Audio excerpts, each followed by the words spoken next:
wait 1 second. What's this button do? Ow!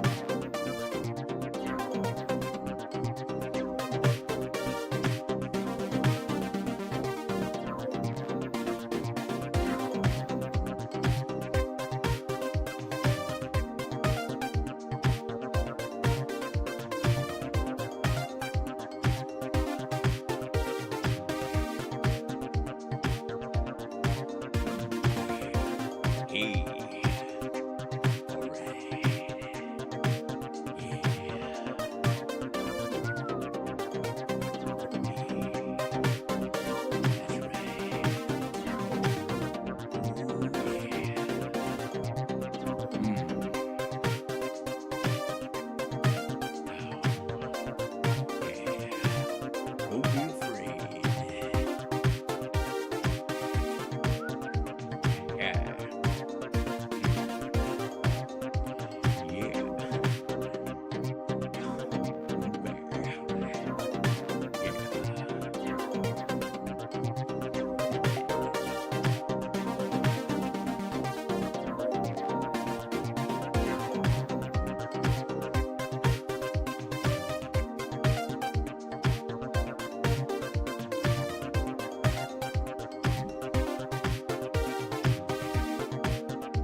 All right. All right, we're almost ready to get started. Okay, give me 1 second.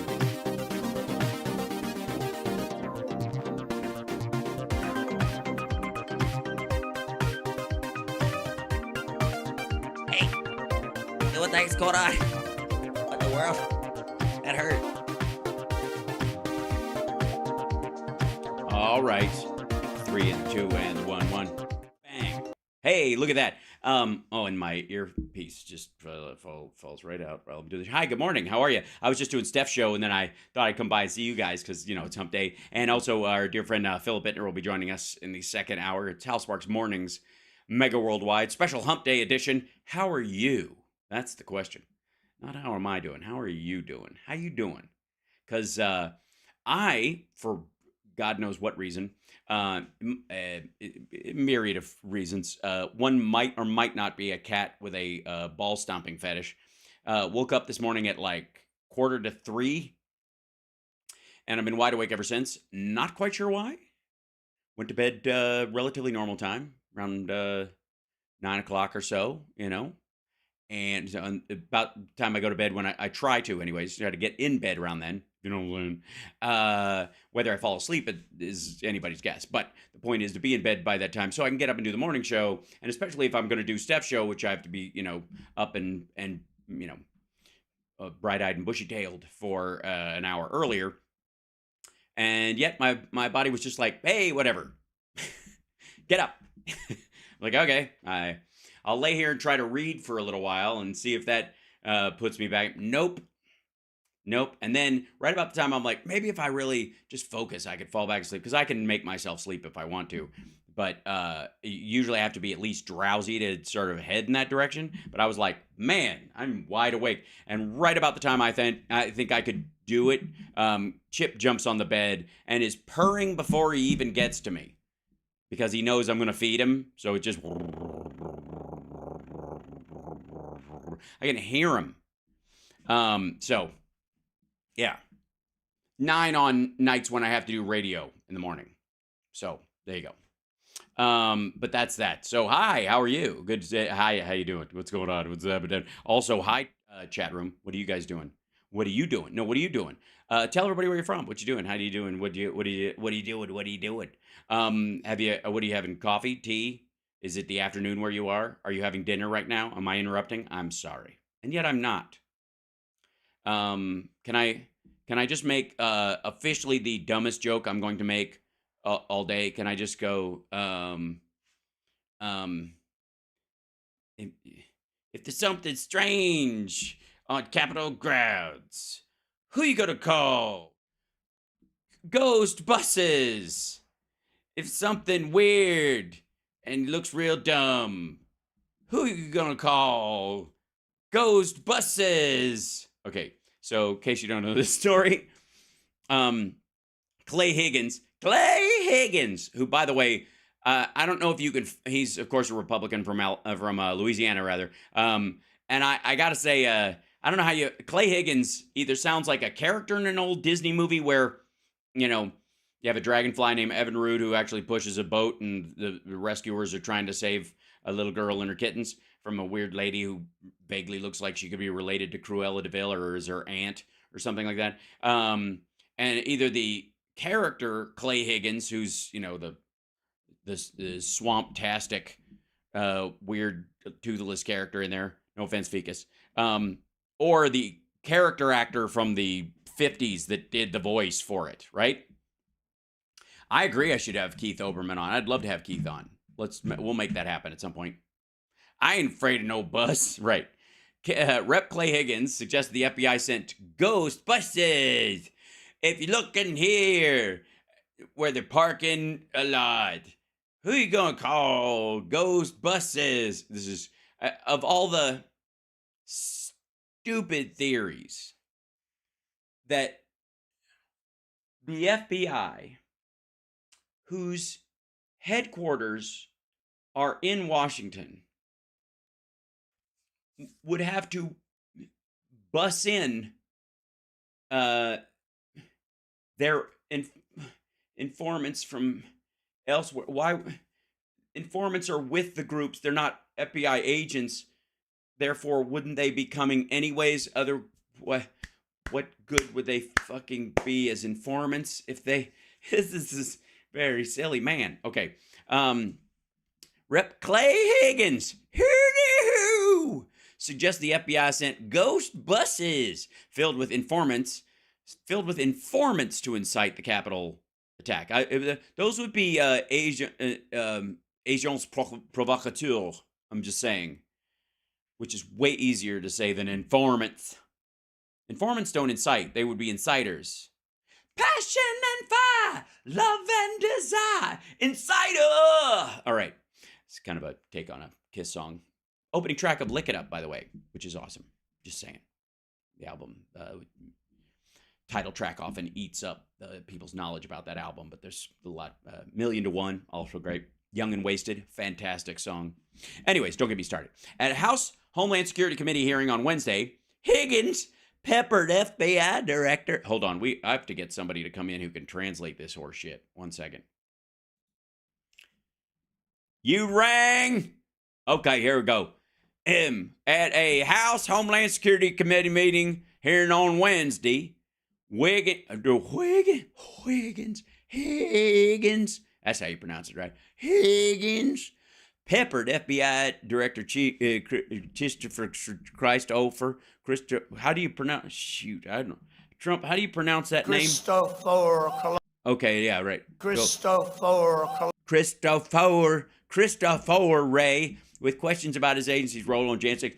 If you're asking whether the violence at the Capitol on Jan 6 was part of some operation orchestrated by FBI sources and or agents, the answer is emphatically no, Ray insisted.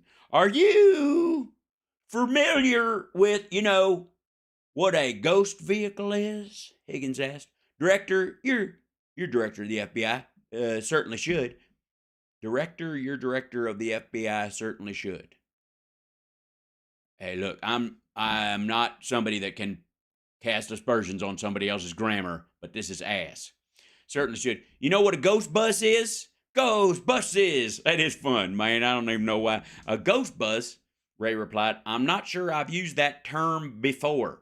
Higgins said, a ghost bus was a common term referring to an unmarked vehicle that's used for secret purposes or by paranormal investigators on Discovery Plus. Ghost buses. These two buses in the middle here, they are the first to arrive at Union Station on Jan 6. I have all this evidence. I'm showing you the tip of the iceberg, or the end of the bus.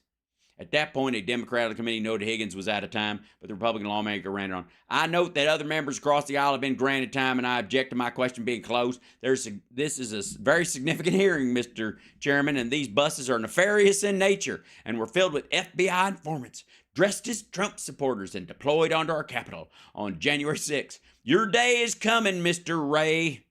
Ooh, damn, he's picking a fight, ain't he? Let's see what this feller sounds like. Earlier this year, an FBI informant.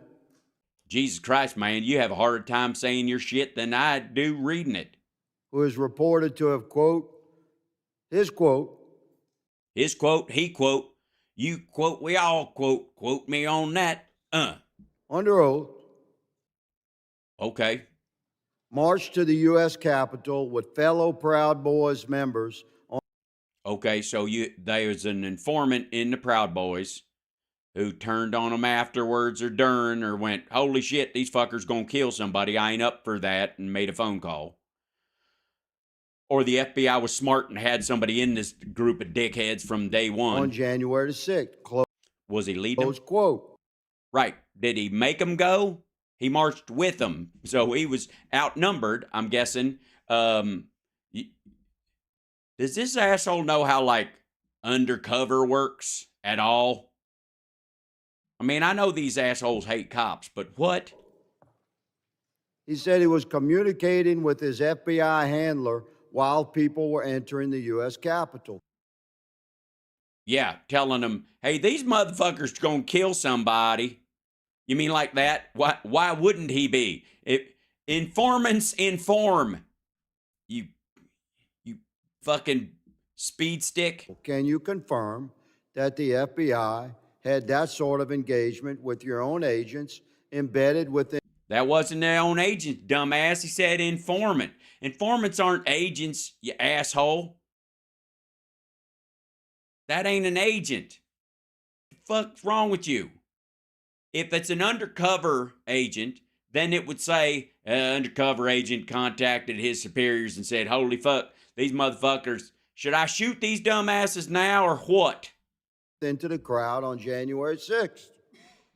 If you are asking whether the violence at the Capitol on January 6th was part of some operation orchestrated by FBI sources and or agents, the answer is emphatically You're saying not. no? No. You're saying no? Not. Okay. You saying no? Okay, hang on there. Hang on there, boy.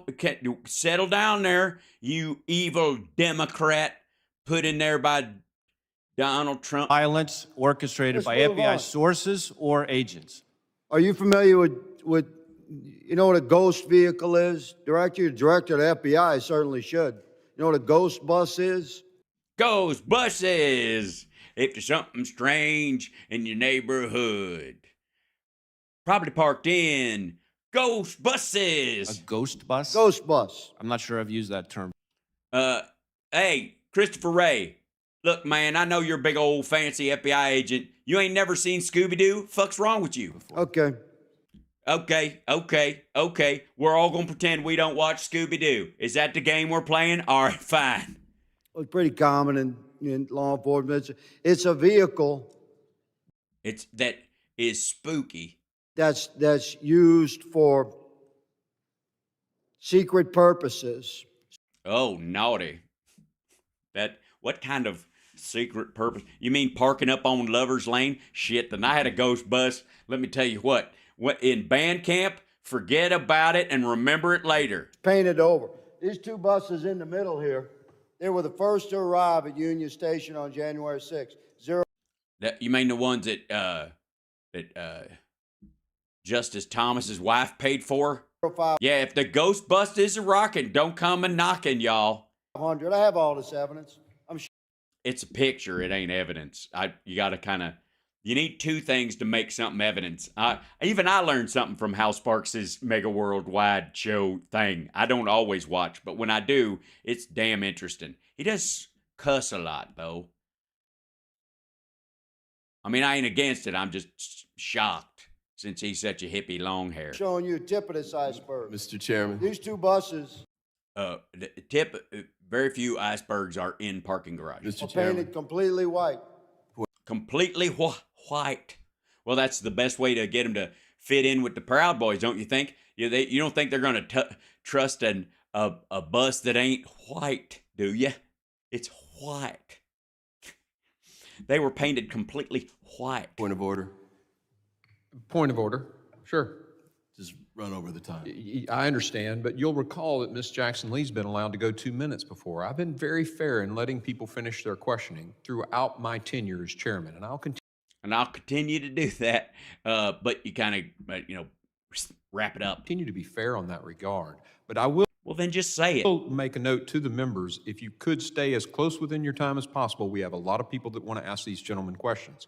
So with that, the gentleman yields, but You do realize also, real quick, Pointy McPointerson with the gavel there, real quick, you do realize he ain't asking any questions. He's offering weird premises that he got off some like QAnon Telegram site. your point, I've been very fair in this, Mr. Ivey, with everybody on this side of the aisle just as much. I don't think He's not being a dick about it. He's just saying it's over time. Just say that and go, yeah, we're trying to bait a little and just move on. Go, I'm going to give him let him finish his question, but thanks. accuse you of being unfair, Mr. Chairman. You're making You seem pretty touchy about it right now because you're embarrassed by that asshole's question, and you know that everybody in the whole place is going in their head. While this argument's going on, you're sitting there and everybody in the gallery, everybody, all the staff, everybody around you is going, can't get it out of your fucking head right now, can you? Ghost buses. Point of order. Okay, thank you. I now recognize Mr. May I Gray. close this statement, Mr. No, Chairman? I think your time is expired, Mr. I note that other members across You used up my time telling people you were going to let me have more time. What the living shit? the aisle have been granted time, and I object to my question being I object to your question too. Well, look at that. We're building bridges. closed. This is a very significant hearing, Mr. Chairman, and Ghost buses. these buses are nefarious in nature. Oh, they're nefarious in nature, which I think means something about Nosferatu. So they're transporting coffins full of vampires. Okay, why didn't you just say that at the top? And were filled with FBI informants. Yes, they're everybody you should just basically take it as rote. Anytime you see somebody wearing a MAGA hat in public, they're fibbies, just in general.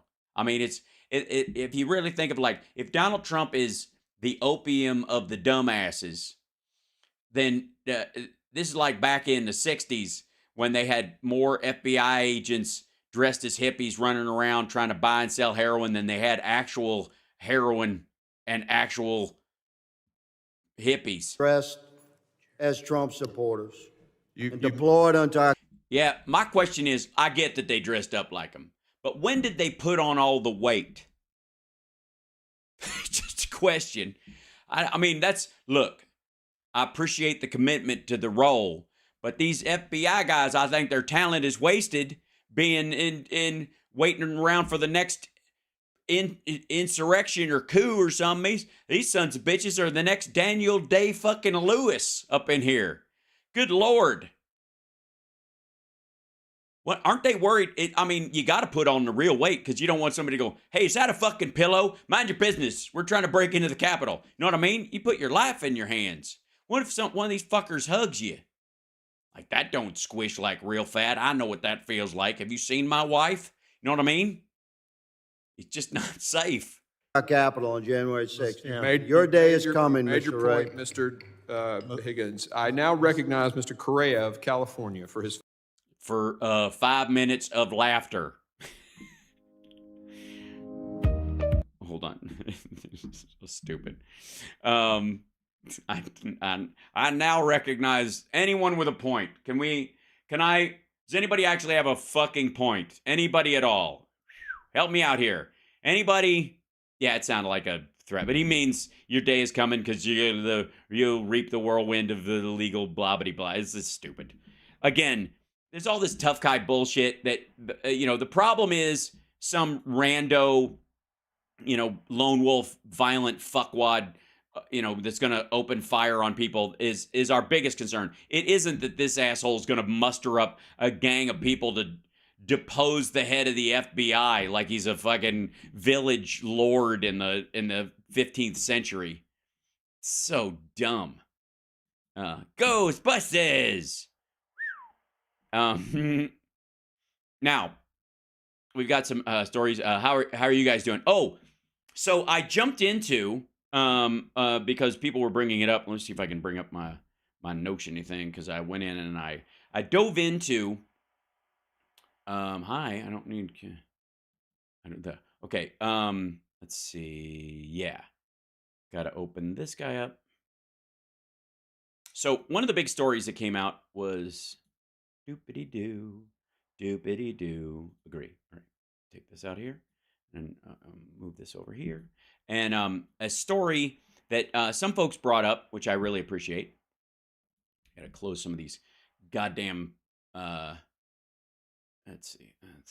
I think we got this. I'm going to save that picture for later. There we go. Now,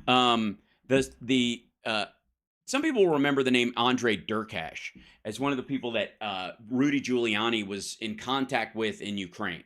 And that guy, not only is a couple things. Not only has that guy, is he now being charged with crimes inside Ukraine, which is kind of the bigger story. Like, people were talking about how this dickhead, there he is, that Ukraine is busting these guys for treason, for trying to operate a well-funded Russian disinformation company, essentially, inside Ukraine, and effectively try to destabilize the political system and the social cohesion of the society inside the state on purpose, on behalf of Russia, as a paid gig. Again, if you want to come in and be a fuck around in the United States or in the UK or in Ukraine or whatever, if you're a local, if you live in any of these countries and you just flat out fucking hate the place and you want to talk shit and, wear a fucking sandwich board and stand outside and say this place sucks and it's the root of all evil, like Jimmy Dore does,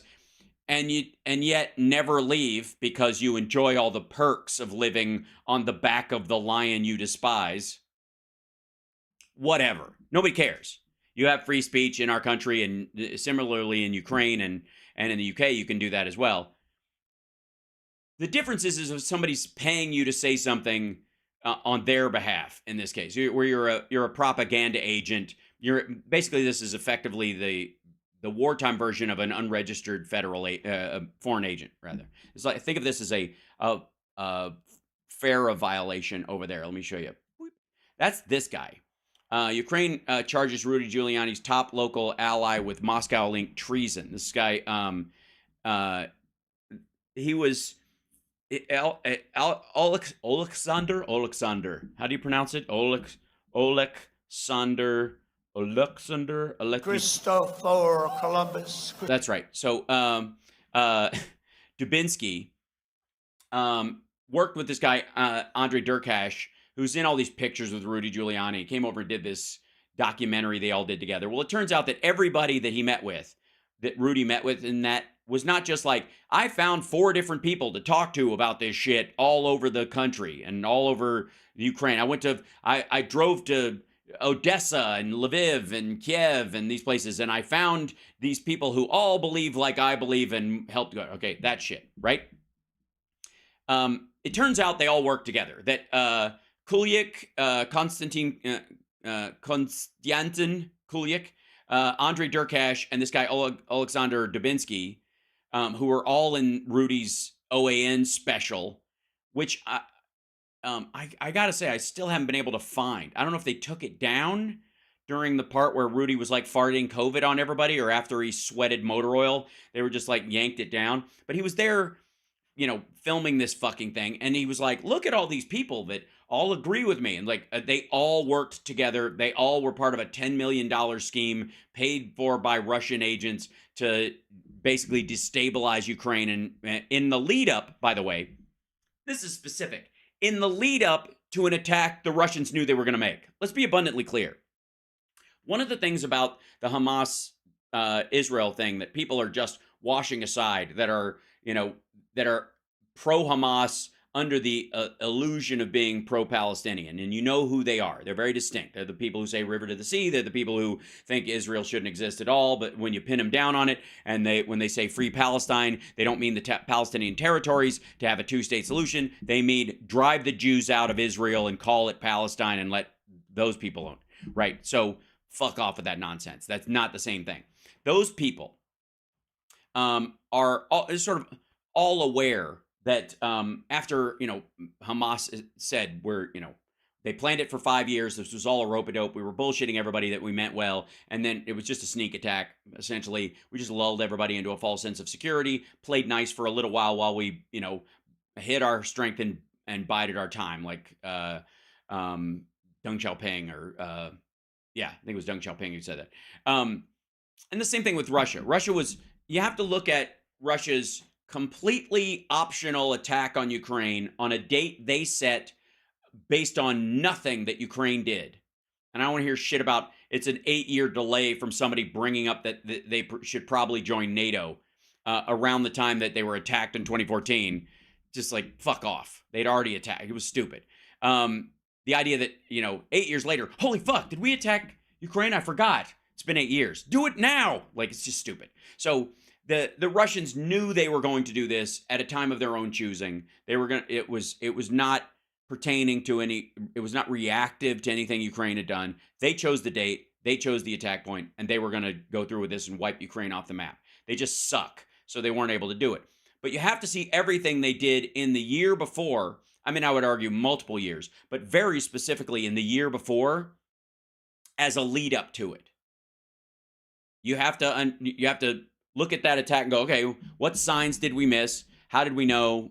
How could we have known? And should we have trusted them in the first place? All that kind of shit. Now, let me make this a little bigger so you guys can see this stuff. There you go. It's a little better.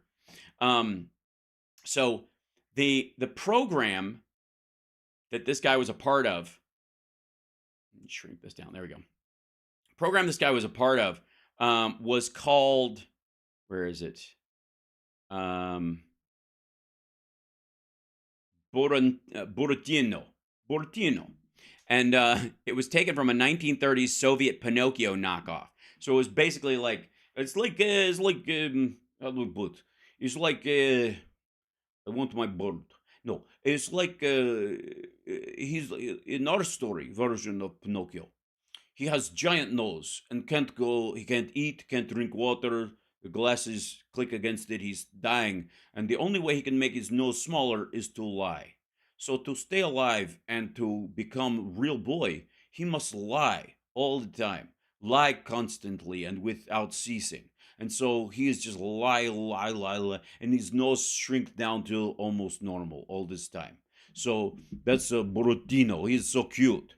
He's the cutest little liar you ever did see until, obviously, until Vlad came along with his little bald head and his shirtless horseback bear riding body, which is a little, quite frankly, to quote a well-known raccoon, looks like melted ice cream, but what have you. So these guys, all of the guys that Rudy met with in Ukraine, which, by the way, are the ones who sold him the hard drive. Let's be abundantly clear. There is no laptop. there was a hard drive named laptop that Rudy brought back from Ukraine. He paid $5 million for it, allegedly of Trump's money, but we'll never know, I don't suppose. Money laundering being what it is, and they wanted $3 million for it, and I guess there was a bidding war or something like that, and he ended up getting it for $5 million, bringing it back, and then they dicked around with how to get it into the public a couple of times, and the first one was at Keith Ablow's house, and oh my God, Hunter was a client for 2 days, and he happened to just leave his laptop there, which he doesn't remember ever doing, nor would he. But then that guy got busted for drugging and fucking his patients and got kicked off of Fox News, so they had to come up with another story, and that was the perfect solution: a visually impaired Mac repairman who, if he squints, absolutely thinks that Don Jr. is Hunter Biden, is Don Jr. is Hunter Biden. And a guy who he couldn't pick out of a lineup because he can't see 6 inches past the end of his nose. Can't see but 6 inches past the end of his nose. Who is going to swear in a court of law that it was Hunter Biden who came in for real, dropped off a hard drive of a laptop full of this shit, and then magically the copy he made, because he knew there was crime involved in this laptop because it had a Beau Biden Foundation sticker on it. Meanwhile, at the exact same time, Eric Trump is being sued, and the entire family loses its ability to run a charity in New York City. But this guy's like, Beau Biden, that sounds like a terrible name. So anyways, average height is only 6 inches. For some people, it's like, just like Prince Andrew went to Pizza Express. Yeah, right. Oh, he went to Comet Ping Pong, right? So anyways, that was the second story. There's a bunch of guys drop off this stuff, leave it on the counter, never walk more than 3 feet from the dude. He couldn't pick him out of a lineup. There was no other employees around. Like, it's just hilarious. The fucking signature is this sloppy shit picture of Hunter's signature from another document. Like, get the fuck out of here. It's just like the laziest fucking forged job you've ever seen. And then ultimately, the story behind it where he keeps the guy's data even after he gives it back to him, it's just dumb. Anyways, we've eaten through this. But the point is that the guys that Rudy met with and started all this shit were all working together on this Buratino. Dubinsky met Giuliani during his visit to Kiev in December 2019, while the former New York City mayor and future oil leak failed U.S. Presidential candidate was filming a documentary aimed at discrediting. Maybe link is here. Maybe I open link in other tab. And did Giuliani in Ukraine with conservative news outlet to effort to discredit impeachment probe? There he is with Durkash, right? Is that what it is? Let's see. Or is that show? Yeah, it's Andre Durkash. That's that guy right there. OAN presented it. Let's see. Previously confirmed, Giuliani's in Europe conducting this thing. Or yeah, so there he is. Here is piece of paper. No one could fake piece of paper. What kind of technology do you think Russia has in 2019? You don't look at this. You can't fake something like that. Words printed on paper? Fuck you. That's my favorite part of this, like computer printouts of shit. Like, told you, bam, owned, pwned. Anyways, yeah.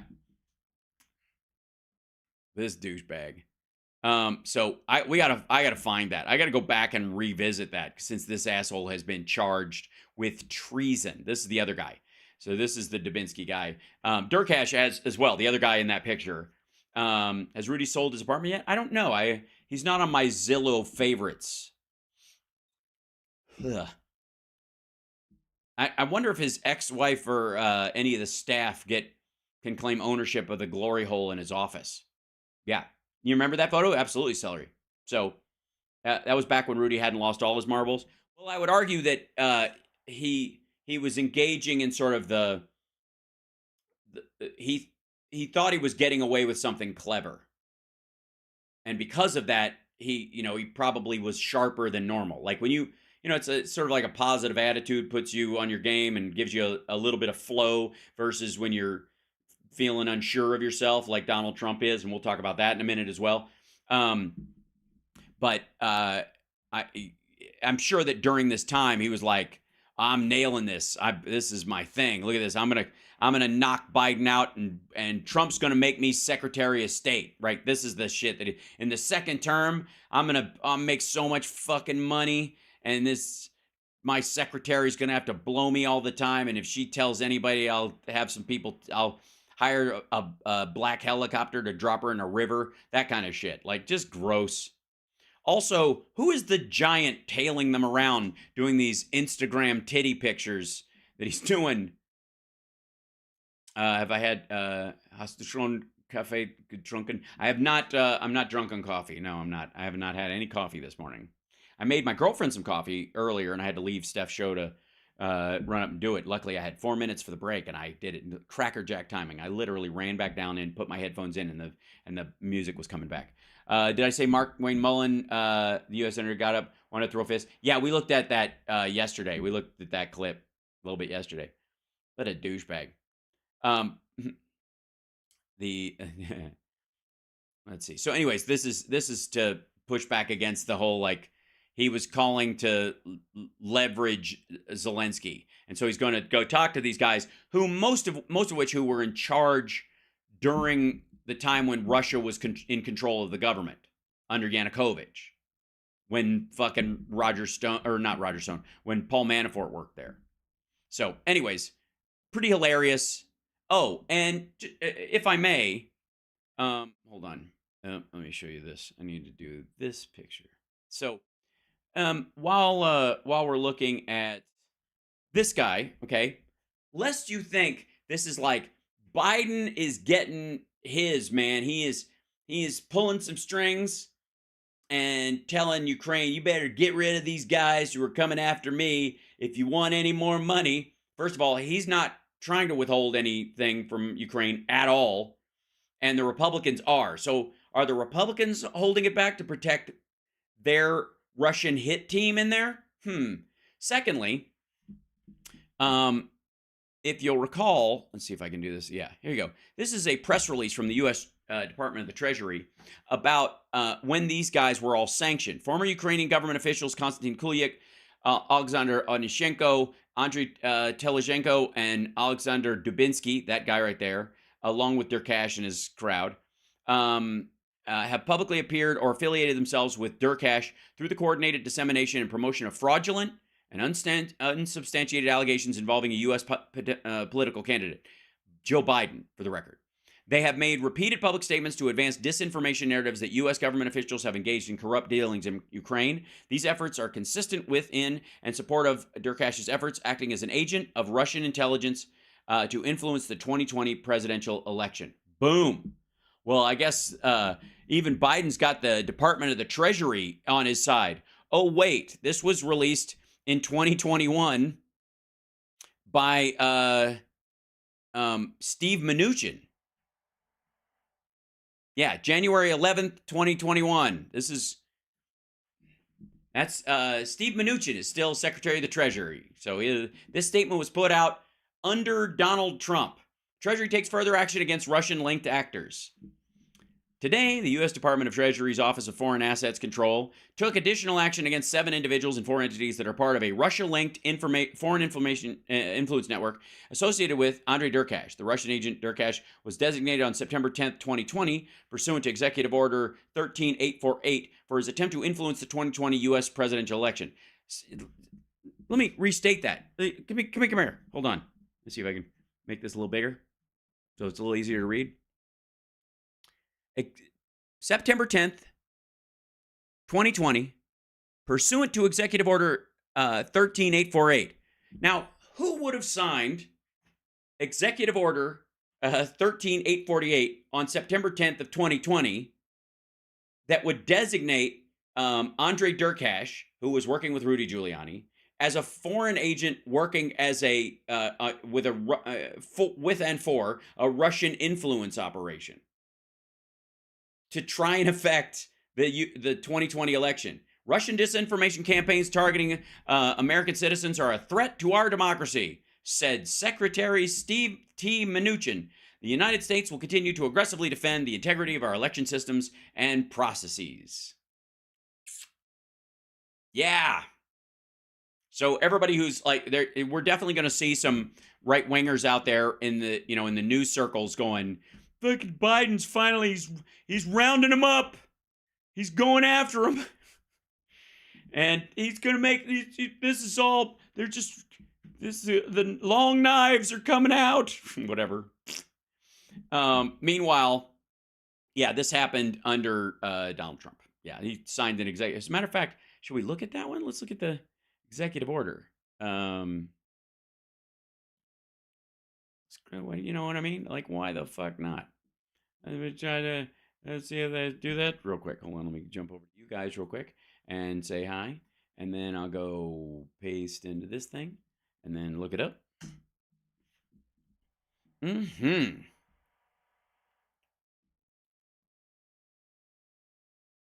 Oh, so it was written on September 10th. It was signed on September 12th. There you go, American president. Hello, there he is. Hold on one second. Here we go. Executive Order 13848, imposing certain sanctions in the event of foreign interference in a United States election. Boy, you could tell he wanted them to change the fucking title. In the event of. It was ongoing, you fuckwad. Anyways, hold on. Let me try this. And let's try this. I guess it won't. Why did it blow up? Silly. Okay. By the authority vested in me as president by the Constitution, laws of the United States, and blah, blah, blah. I, Donald J. Trump, president of the United States, forever and all time, find that the ability of persons located in or hold or substantially outside the United States to interfere in or undermine public confidence in the United States elections, including through the unauthorized access of election and campaign infrastructure or the covert distribution of propaganda and disinformation, constitutes an unusual and extraordinary threat that I hereby order, not later than 40 to 5 days after the conclusion of the United States, the Director of National Intelligence, in association with the heads of the other, shall conduct an assessment of any information indicating that a foreign government or any person acting as an agent on behalf of the foreign government has acted with the intent or purpose of interfering with that election. And they did, and what they found was a bunch of fucking Russians trying to make it go your way by attacking Joe Biden. Because that was, within 4 or 5 days, they did that, and then Mnuchin released the stuff shortly thereafter, like right before, like at the beginning of January, right after they came back from Christmas. Jesus Christ. Oh, it's so good. It's so fun. I don't understand. Do you understand? I don't understand how they don't look at this stuff. Maybe they just don't think anybody will check. Maybe that's it. You think? That's probably it. Anyways, by the way, you're watching Hal Sparks Mornings Mega Worldwide. I think that shows taste and breeding on your part. Like, subscribe, give a thumbs up, support the show. Welcome. How are you? Hello. Hi. Hi there. Also, Philip Bittner will be joining us in about an hour. Lots of action, let's just say. Yeah, just a lot. Like the fighting has doubled down. Like Russia thinks that the world isn't paying attention, or Ukraine's going to drop its guard because of what's happening in Gaza. Hasn't been the case. We'll get to that too. You could use some breeding. I agree. We all could. You know what I mean? Throw a mint in our mouths and straighten up. Let's see. Yeah, there we go. And there's a lot of stuff. Yeah, here you go. One of the things that I think keeps coming up for me is the whole Nazi thing. You don't think anybody is thanks very much. Glad you like the hair today. They've kind of, notice how the whole denazification of Ukraine thing that's kind of drifted. You notice that just kind of gone now? They just kind of don't bring it up anymore. Like, oh my God, Ukraine's all full of Nazis. Well, here they come. Oh my gosh. And I'm not quite sure why he's just kind of given up on that narrative entirely. It might be that they keep attacking Jews in the Russian territories, and that Russia's doing shit like this, and that the Chechens especially who are, at their hearts to some degree jihadis, which is why they've made strange bedfellows with the effectively the Russian Orthodox Church for like, okay, we'll fight for you until it's time to kill you. Is essentially the Chechen bargain, and they kind of know it, which means at some point they're like, everybody, okay, do we get him? Okay, we got him. Blam! Like, you just shoot the person next to you. It's so fucked up. But yeah, there's been a lot of this.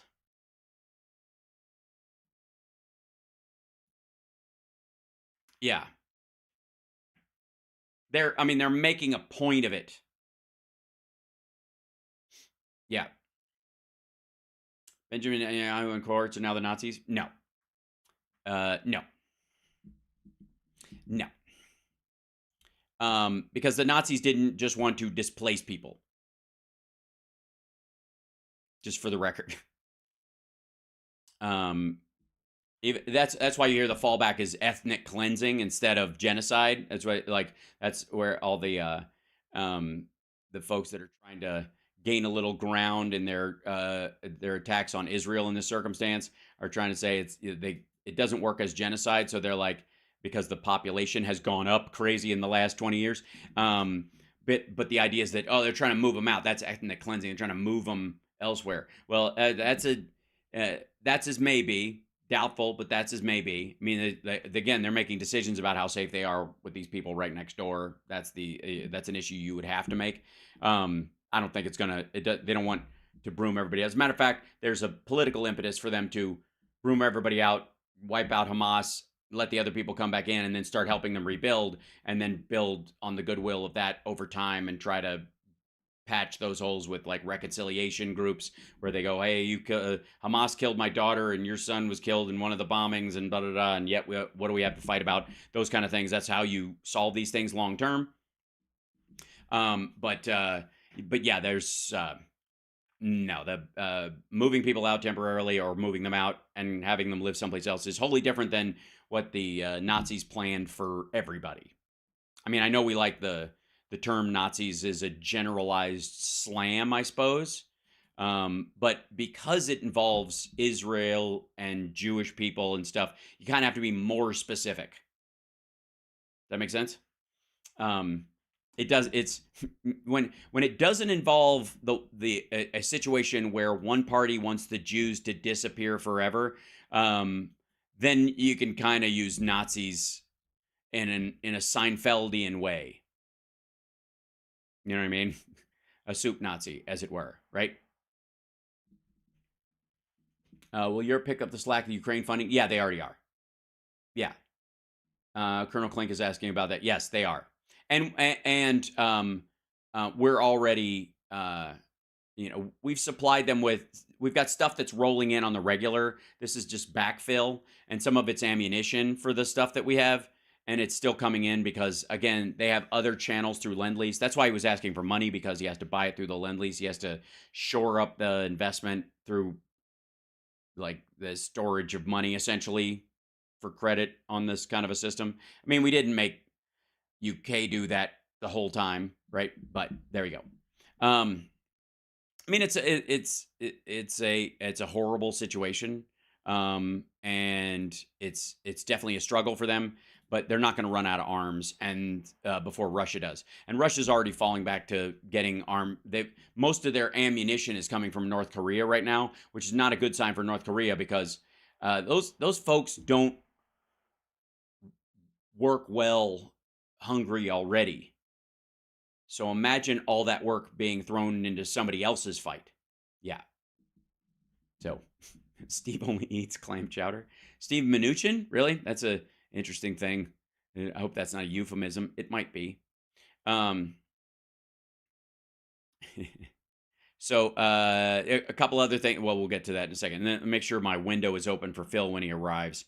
Kind of important. Hold on. I'll pop this up over on the side, and then we'll get to the other stories that I wanted to show you today, which were pretty strange, as it were. There we go. That's in there. Excellent. Now the trick is I've got to shrink it down. Always having to do this work on my own. On my own. All right. And virtual camera's on. Excellent. Okay. So now we set it over here. Now, we were talking about this dude with Ukraine. I dug into a bunch of this stuff. And there are a couple of other stories. Here you go. We'll jump into these as well. And this was kind of related right away.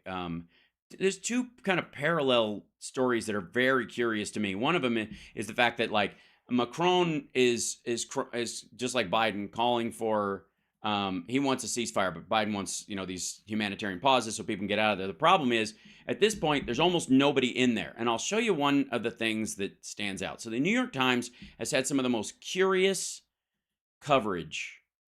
It's super fucking weird. And I'll show you this in a second, but this isn't too squeamish a photo, I hope, for most people, but it's a guy laying on the ground getting a transfusion. He's getting a lactated ringer. He's alive. He's wounded, but they're signing intake forms on his chest. I'll show you. This is let me walk you through this article. This is from the New York Times. This is an article called hold on. I don't know why the title what one photo shows about a Gaza hospital in chaos. That's the title of this article. Okay, this is a premier article. It was front page on the digital version of the New York Times this morning, and I want to walk you through this. So first of all, it says in one image, the patient, and it's this guy, and they go, beds are scarce at Nassar Hospital, so is gauze, disinfectant, even basic pain medicine. But in wartime Gaza, there is no shortage of patients. Tell me what they're telling you this story from this one photo. They want you to take a lot of stuff in from this photo. What one thing can you garner from this photo other than it is largely there are 4 people focused on this one guy who's injured? Maybe 5, depending on what this guy's doing. That it's a sausage fest. For all the talk of women and children, women and children, and children and women, almost all of these are men, relatively young men, and all of them, because they're in civilian clothes, people are calling them civilians, but Hamas doesn't have a uniform. All the guys that didn't leave are there to fight in that regard. This is specifically, these are fighters. Honestly, like I don't even know why anybody would even debate this. And they're literally, every time they show one of these pictures, yes, these are active combatants, and whether it's staged or not is immaterial, because if they're staging it, it's even dumber, because it's just guys. It's all guys of the same age. The same thing was true of this picture of people like running in the hospital. It was all over Twitter this morning. This like guy running and waving people back, and there's an explosion out down a hallway or something, and all these guys are running this direction, and it's like this was one of the parts of the action that was happening in the hospital. Okay, first of all, there were no patients in that video at all. These were just grown men running around in the hospital. So, and they're, like I said, they're all basically the same age. They're all like military age guys. And they're in this hospital because they use it as a headquarters. Again, when RT went down into the tunnels, what did they find? Scenes like this. They found these guys. You know what they didn't find? Women, children, refugees, other people trying to escape. Again, you can go in one, in the north, you can go into one of the tunnels, and you can walk for miles, safe from bombing, to the south part of Gaza and out into fucking Egypt in the tunnels. Why aren't they doing that? Why isn't anybody that doesn't have to be carried or in a wheelchair, why aren't they going out that way? Why are they caused to stay or made to walk outside? And one of the stories, the other stories was about how like people in the humanitarian corridor were shot, were gunned down. Well, there are no Israeli troops in that area. There's no snipers on that side of it. It was on the water side of Gaza. They were shot by Hamas. They were legitimately shot by Hamas. There was like no even question about that, because they need them to stay so they can use them as human shields. Again, like this is the picture. Again, think of all the pictures that are being taken. This goes to like my talk about the Hunter Biden laptop we talk about sometimes, where they're like, how many pictures of people's lunch have you fucking seen on Instagram over the years since social media, right? And you've never seen a picture of the fucking Hunter Biden laptop? Really? Nobody took a fucking picture of that thing? Nobody. Nobody's got it. They call it the laptop from hell for 3-4 fucking years. And nobody's got a picture of it. This dude didn't take a picture of it before he gave it. He didn't snap a picture of it. None of his employees went, holy fuck, that's Hunter Biden's laptop. Click. Seriously. Nobody. Probably the single most, and they're all aware. He's all talking about, I knew this would be so important. I knew it would be important. I knew it was, yes, I know Amy Connor has it, but she still won't post a picture of it. I don't know why. Whoever's got it next in the chat room, whoever's holding on it, honest to goodness, I want a picture of it because it's not fair. And no moving gifts won't do. Okay, so think of all the fucking pictures that have come out of Gaza and all these places. And know that they are in two categories. Large aerial shots of exploded buildings where you look at the devastation, you're so overwhelmed by the devastation, you don't look at the people that are around, which don't include any blown up women and children at all. This doesn't mean women and children haven't been killed in this. That's absurd. But not on the numbers that they're saying. And you can look at the pictures they are putting out. If they had pictures, believe me, if they're willing to post beheading videos or them chopping up children, they're certainly not against posting pictures of them carrying their dead or stacking their dead or piling them up. And when they pile them up, they look like these guys. It's a question of whether they even care when a woman is buried under this rubble to dig her the fuck out at this point. So, but again, think of all the myriad of pictures and think that New York Times decided to run an entire story on what this picture shows you. Right? Of all the pictures, they were like, the story of Gaza's hospitals in one photo. First of all, they're filling out forms about his treatment with the expectation, I suppose, that he's going to get another dose of medication later and move him on to triage him, and they're operating like it's a functioning hospital. Good for them. Secondly, who the fuck is this guy texting? If you listen to Hamas Abi, there is no internet, or it's spotty there. Hell, the lights are on, and apparently there's no lights.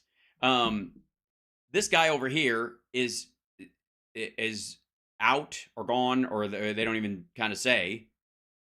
Meanwhile, they're treating this guy on the floor, is the idea.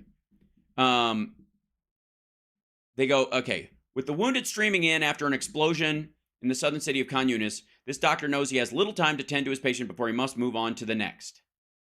New arrivals often end up on the floor without anything to lean on to take notes. Doctors sometimes have little choice but to use the patients themselves. Okay, first of all, the idea that they don't have a clipboard or something physical around is absurd. Again, what are you talking about? One of the things that chaos does give you is, let me use that. Fuck that. It's just, and to dig on this, the idea that like, oh my God, they have to write on this guy with a pen, it must sting, is just a weird add-on. And again, they chose this photo. Okay, they're feeding this. The bottle does not hold medical grade disinfectant. The hospital has had to make do with pandemic era hand sanitizer. That's not because the UN and the United States and UNSWA or whatever hasn't been bringing that shit in. It's because all the good stuff goes down in the tunnels.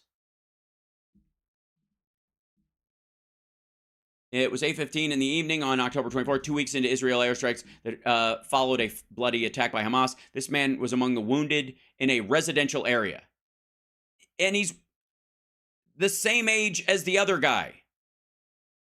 These guys are all together. Honest to God. As the doctors race to try and save lives, the chaos presses in. People are wailing. Many are seriously wounded. Others are trying to find relatives. Families huddle around patients, desperate for information. Then do a picture of that. Because that would create more sympathy, one would think. You're going to pick, you're telling me this is happening. That guy didn't take pictures of that happening?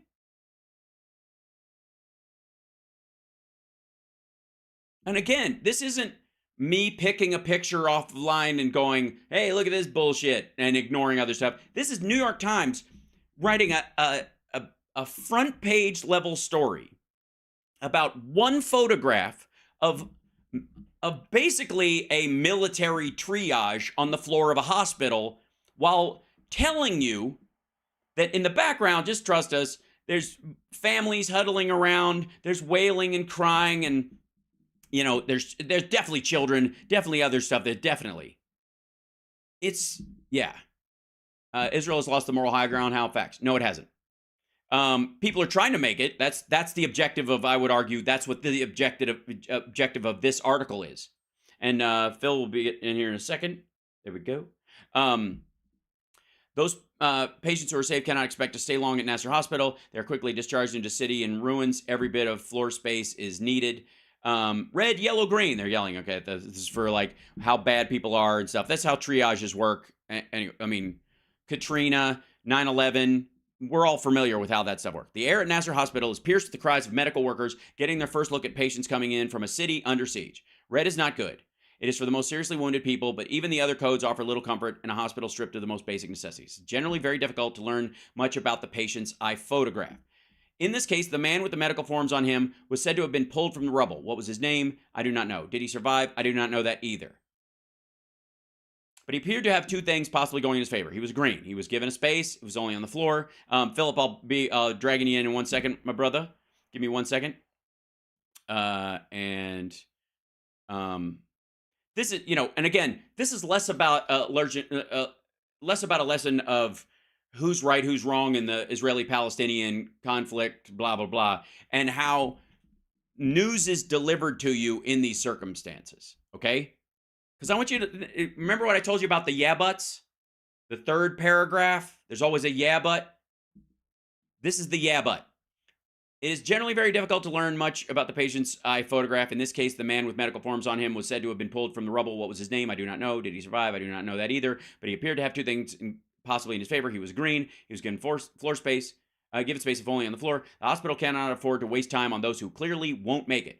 It's hard to convey the horror that is Nasser Hospital these days. Okay, everything is a blur. People are running, people screaming, doctors and nurses rushing from patient to patient, family members desperately looking for the missing, hoping someone can stop and help them. Now, again, if you're trying to tell the story of this place, that is what you would show. This person obviously says they have photographed multiple people.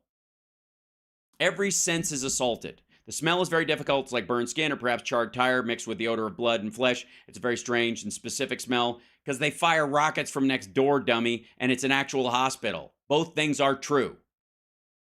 Early in the war, the hospital was busy, but things appear manageable. Then came a flood of refugees as the Israeli military, preparing for a ground invasion, warned civilians in the north to evacuate. The other day, I found myself next to a doctor who was saying they used to get 700. Now we accept more than 2,000 cases.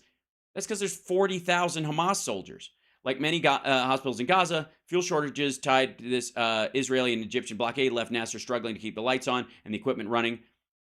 Critically needed food and medical supplies are said to be trickling into the territory, but when I asked the staff about it, they say, we haven't received anything. That's because Hamas takes it.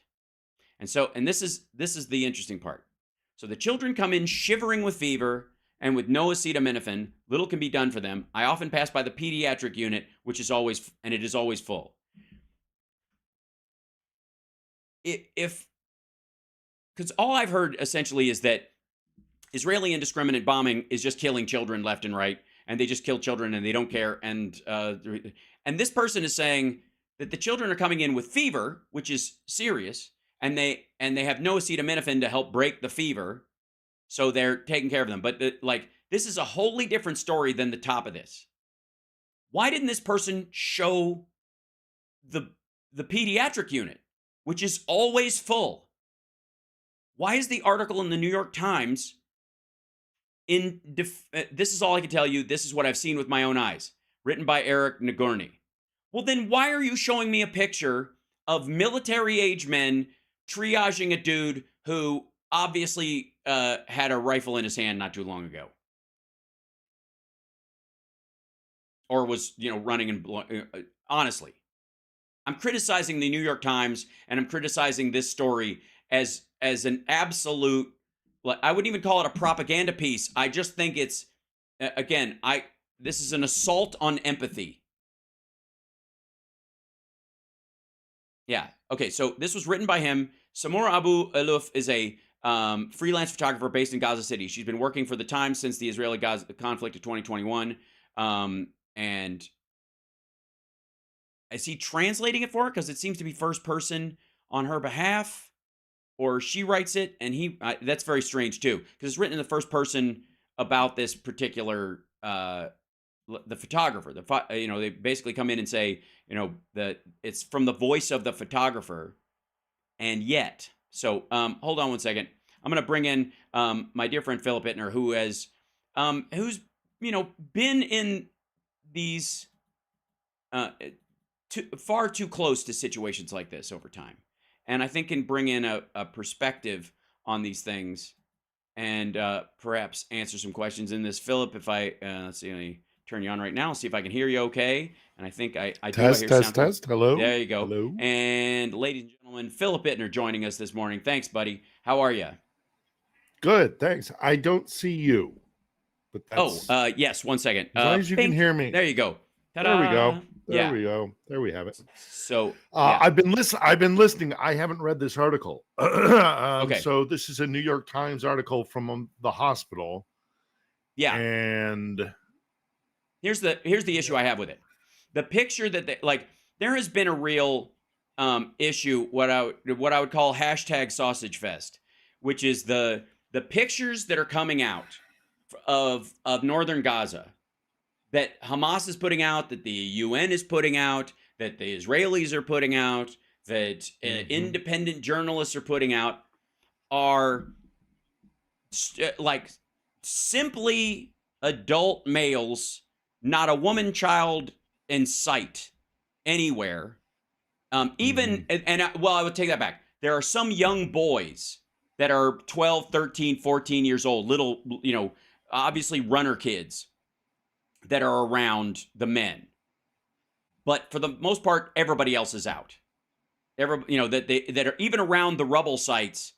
They're not bringing out women and children out of these rubble sites. They're carrying men that look just like them in all these photos. And again, it's not like, I'm not even doubting that women and children aren't being harmed in this, right? I'm saying that everything they put out right now since the assault, and I think since the beginning of the bombing run, when they warned everybody to leave, and the vast majority of people try to get out, every picture I'm seeing is just all dudes. And since Hamas doesn't have a uniform, they keep saying, calling these civilian deaths in a lot of ways. But I mean, would you been able to pick out the Hamas guys on a motorcycle from an Israeli guy on a motorcycle on the 7th when they were riding through the countryside? Well, see, now this was one of the problems that we had in Iraq. Right. And I was a direct, I can speak to some of this. I can't, I'm going to be very careful about what's happening in the Middle East, because I'm not there. I'm not there. And I through years of trial and error and personal experience, it makes me very nervous to be speaking as an authority on what's happening there now. That's why I'm talking about the news about it, rather than that's what I'm talking about. It's a point I'm trying to make. Getting out. Yeah. This is a point I'm trying to make. Yeah.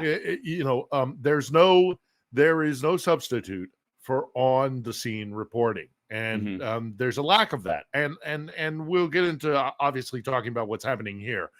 But this is one of the things that, I first, having returned to Ukraine, I spoke to you last Saturday, admittedly a little lubricated. Right. But having just gotten off a train and literally walked in my front door, set up my computer and spoke to you. So I hadn't had time to kind of walk the streets of Ukraine. And there's a lot to talk about there, but we'll talk about it further. But it plays into question in the thing that we're talking about now when it comes to what's happening in Gaza. Right. And that is this. The information I have to impart to you about what's happening on the ground here in Ukraine, I could not have gotten from London. I could not have gotten from Gaza. So you have to have, this is why we have to have professional reporters. Right. This is why we have to, and by that I mean professional, objective, trained, objective reporters. Conscientious, professional, right, properly trained journalists, not guys with iPhones, right, and certainly not propagandists, which we're going to see there, we're seeing here. It's just the way it is. So I'm cautious about what I can say is this. For example, in Iraq, we had to deal with young men running around, and we had conditions of engagement. He had to be doing X, Y, or Z before you could shoot at him. Not every American soldier, not every coalition soldier adhered to that as well as they could have or should have legally. But we did have them, and I was in a little town northwest of Baghdad, and I was embedded with a unit, and we kept walking by this corpse in the road as they were searching houses, trying to find young men of fighting age with weapons and who fit the criteria that they could either arrest or kill or engage with. Right. And we kept walking past this guy, and I didn't see a weapon. I didn't see anything. Eventually I was like, look, what's the deal here? And they were like, oh, he was carrying this. And they pulled out of a rucksack a bandolier of bullets. Grenades? Oh, bullets. No, bullets. He was a runner. Right. He was a kid. He was a young man. I mean, if he was 20, I would have been amazed. Who didn't have a weapon on him, but was carrying with him munition from battle point to battle point, so that the submachine gunners, the Iraqi guys could be replenished with weaponry. He's a combatant. He's a combatant. He's not in the uniform, but he's a combatant. So these pictures that I'm seeing here, and again, you're the one bringing my attention to it. I hadn't seen it prior. Yeah, these are young men of fighting age, and there's every chance in the world that they could have been. Now, the stress that is happening in the hospital, as I was listening to you kind of read and talk about this article, I've been there too. Yeah, I've been in those situations.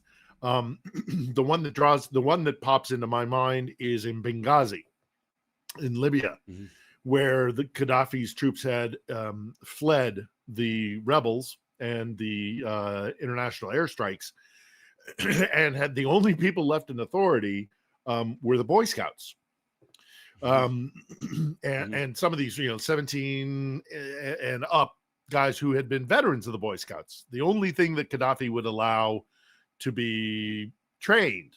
Wow. So the Boy Scouts had to step in where the security force had left, and they were providing security at a hospital where they were bringing in the wounded, and it was absolute utter chaos. These poor doctors would have, if they had 3 minutes with a patient, that was an intense situation where somebody really needed some and had survivability, and they had to really get in there. But most of the time it was triage and move on. They live or they die. Yeah. Move on. Just keep moving. The sheer volume of people coming through that, and keeping in mind, this is a hospital that, for very different reasons than what's happening in Gaza, as I previously explained, was under extreme distress well beyond its capacity. And you look at situations like that, and you're like, yeah, it's being in a situation like that, in a crisis situation like that, is unlike anything I hope anybody has to go through. It's chaos, it's fear, it's anger, it's confusion.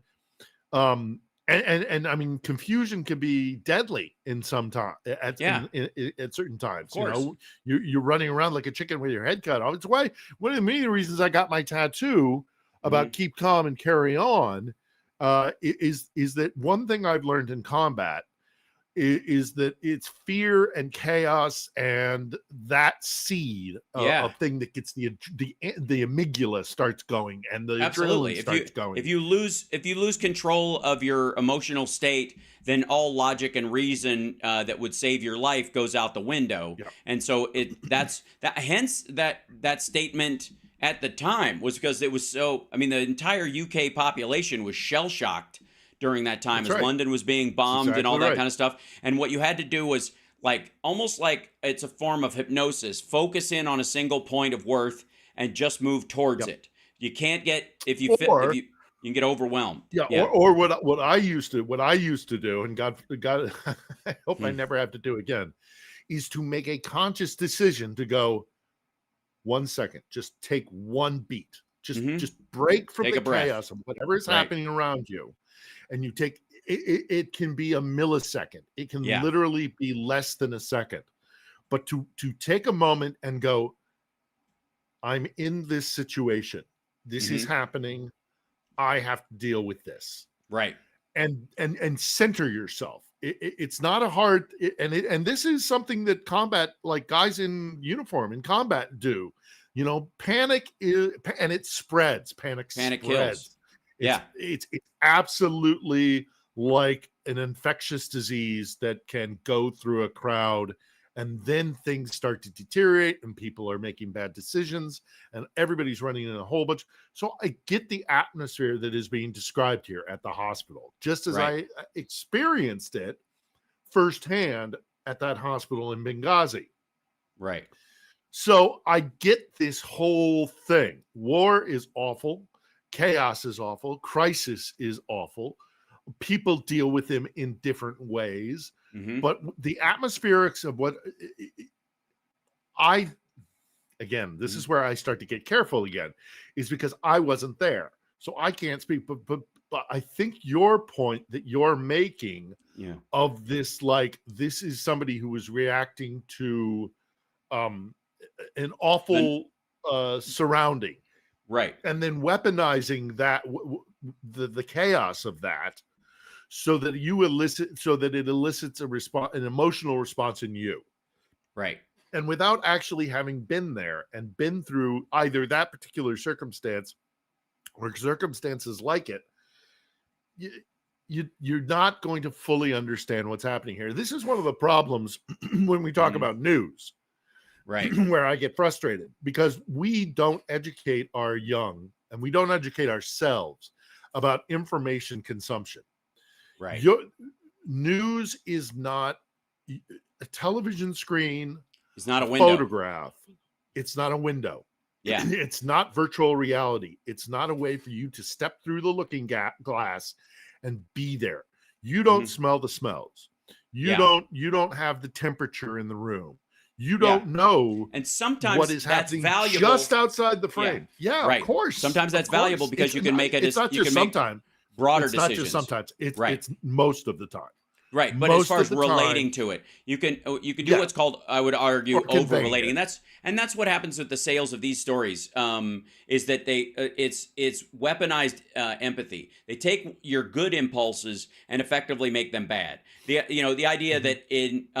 that I like the idea of humanitarian pauses so that civilians have time to leave and all this kind of stuff. But the idea that you're going to have a ceasefire with someone like Hamas or even with Vladimir Putin is an absurdity because it just gives them time to reload.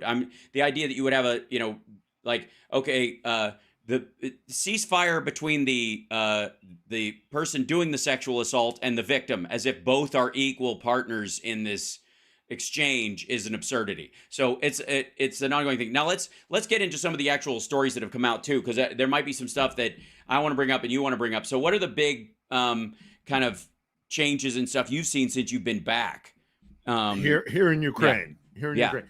Well, there are two things that I that I want to relay. Aside from the big, the situation on the ground and that kind of stuff. And these are just little things that I've noticed. since being back for the last, I got back here Saturday. So, last 4 days, give or take. Right. One, we are getting daily air raid sirens.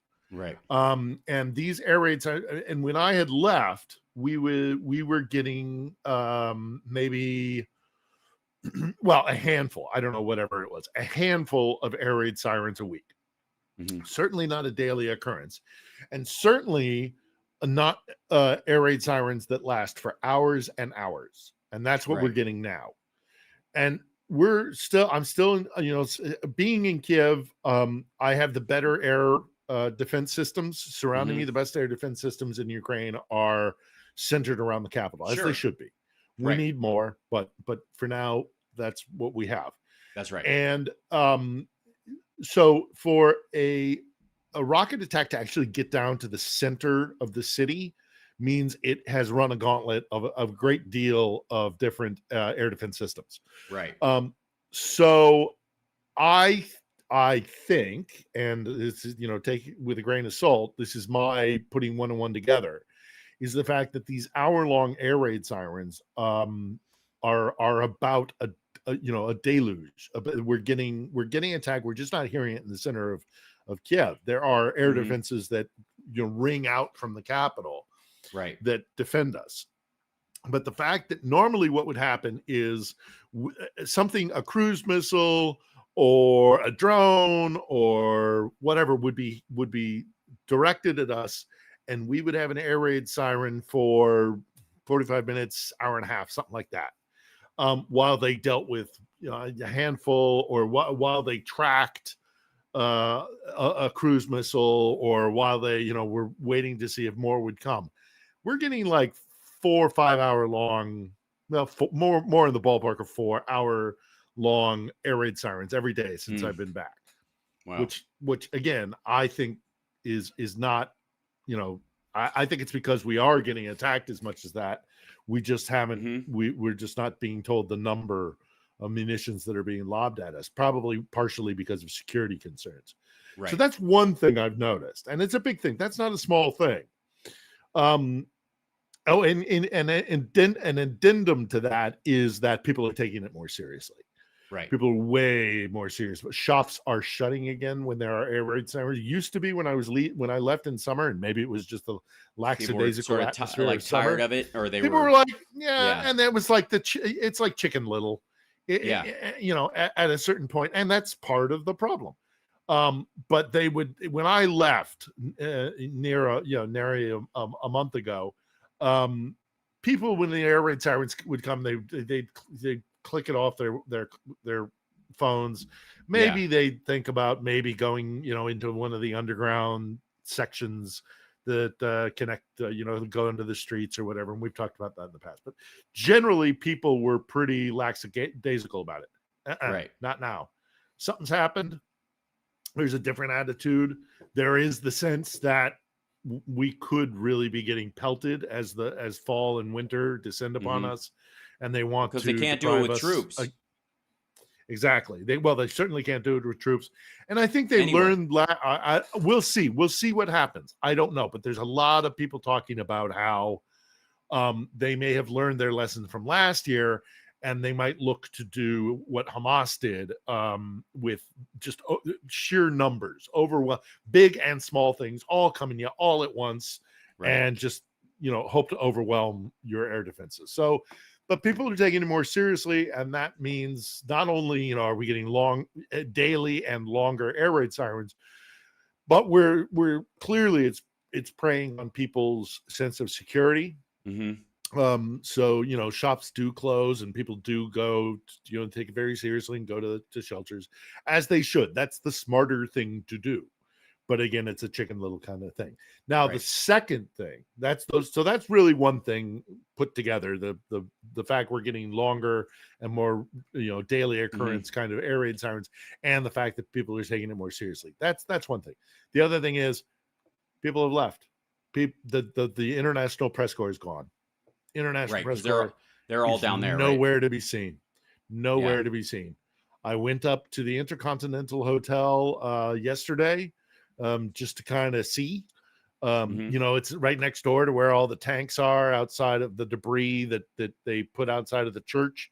It's where a lot of people do their videoing and their what's called piece to camera when you're packaging for a network news item. Right. I didn't see journalists up there. I didn't see the press corps has left this town. Right. It has disappeared. And they know it. Ukrainians Mhm. know it. Yeah. The what few press remain, we know it.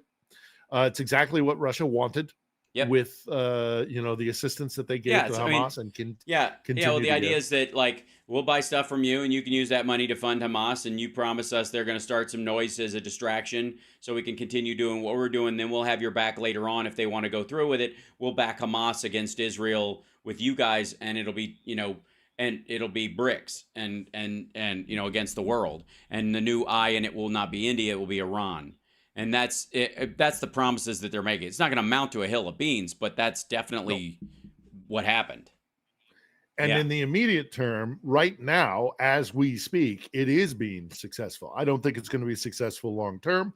Right. And I also don't think it's being successful where it counts, which is where legislators and No. decision makers are being. I mean, I just saw an article, Yermak, a deputy minister or deputy, is he deputy head of intelligence or something like Mhm. that, or he's very close to Zelensky. I forget his title. He's in Washington right now, and Mhm. lawmakers are like, "Yep, here's You're good. we're gonna keep supplying with stuff." So Yep. our legislators know. I think our populations know. Certainly, Yep. when I was in London and I was walking around with the trident on a baseball cap in London, I had a few people come up to me, and if you know London, people don't do this, and Right. kind of like engage with me and be like, "Hey, good on you," Mhm. that sort of thing. I think our populations are still on board. I think our legislators are still on board. I think our media is failing us Mhm. terribly, Right.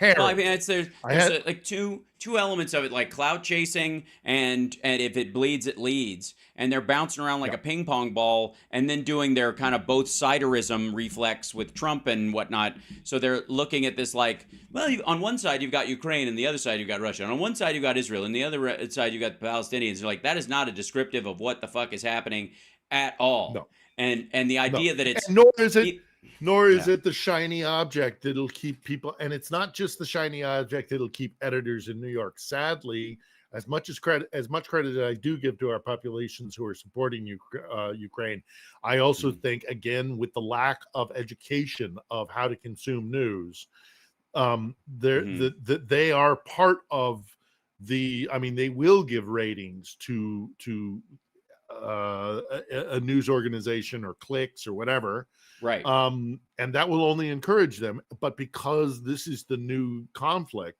a lot of people are either they're being guided there or they're going there themselves, or this is the only option that they've been given, so they go that way, and then it becomes a Right. self-perpetuating What do you think system. about the possible irony that right about the time the Republicans are trying to, diminish funding for Ukraine, and they've been pushing this, and they were getting a little bit of traction amongst, at least a section of their voters and possibly the faux peaceniks and beyond that that want basically Ukraine to just cede territory to Russia, and they promise not to do it again, and it'll be fine until the next time they kill a bunch of people.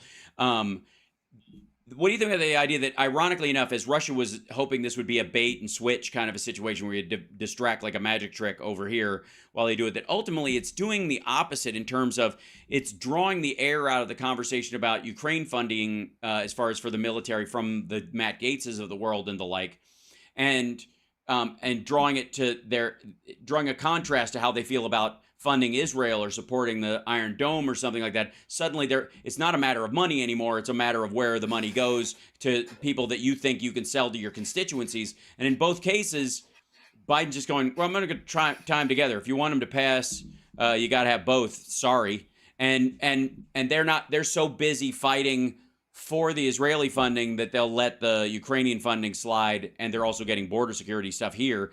They can't take yes for an answer, it seems. But that's actually how it's going to shake out. I think that it was a gamble Russia They're still did. gonna, Russia did, yeah. and Yeah, it I didn't agree work. with you. I think the gamble didn't work off, and I also think that there there there are enough Mhm. people on the Hill, Mhm. as cynical as you want to be about our Mhm. government and the way it's run. Right. Ukraine is still going to get money, and Yeah. it's still going to get weapons, and it's still Yeah. going to defend itself. I am not over. I mean, I have criticism of certain legislators on the Hill, the Mhm. one you just mentioned in particular. Sure. And there are a handful of others as well. But by and large, I think our legislators know how important this is, and Yeah. they're going to continue to support this. And again, I think our population generally, although they can be led by the nose upon occasion, or they can Sure. if all that you get in the news that you consume is what's happening in the Middle East, and and for various financial decision, news organizations aren't going to Mhm. walk and chew gum at the same time. They're going to only focus on one. There are no teams here. There are no Right. So even at the exact moment when Ukrainian forces are crossing the Dnieper River, one of the greatest Yep. physical obstacles on the battlefield in Ukraine, and exactly the kind of thing that we should be talking Promoting and about in letting people know it's actually progress is hey, made. Right. this is working. This is working. Yep. This is working, and it's winnable. There, victory by victory, mile by mile, inch by inch, Mhm. whatever it takes. Ukraine is grabbing territory back, and Yep. they're making success, and the crossing of the river is an enormous deal. But is it Right. on the evening news? Is it Not is really. it Yeah. is it in the 24-hour cable news cycle? Because they don't have people here anymore.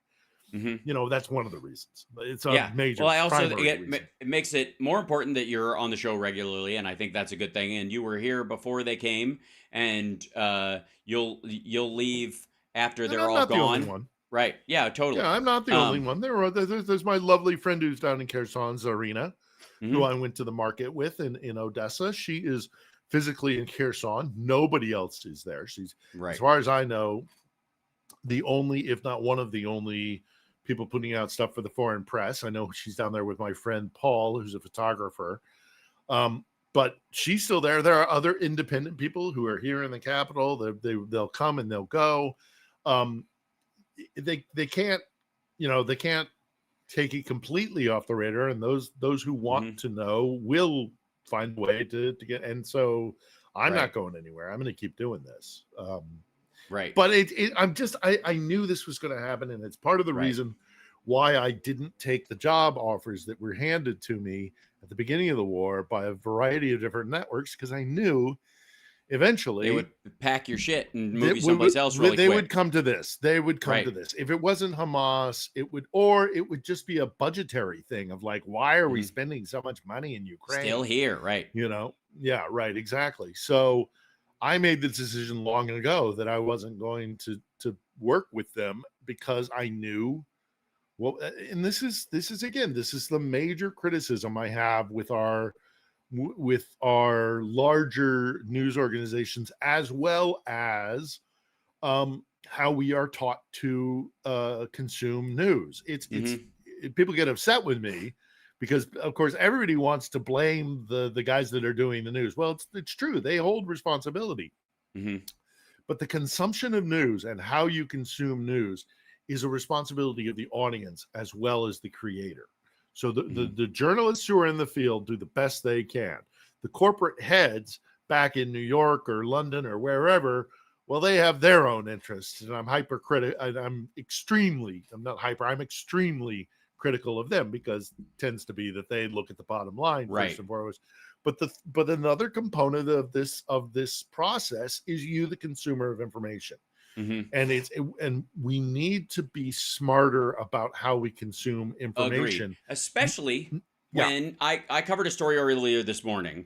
And by the way, hi chat room. I'm not missing you as you go by. I've if you have questions or whatever, try and float them in there. Or Andrea, maybe you can pepper some into the staff chat if anybody has any that stand out. We want to that really need to be answered in that regard, or if we're just not hitting on these points. But earlier today, or last night actually, it was announced that Ukraine has arrested this Dubinsky guy, the guy who was working with Andre Derkash and helping Rudy Giuliani, trying to drum up garbage against Joe Biden, and again, this is well after the United States.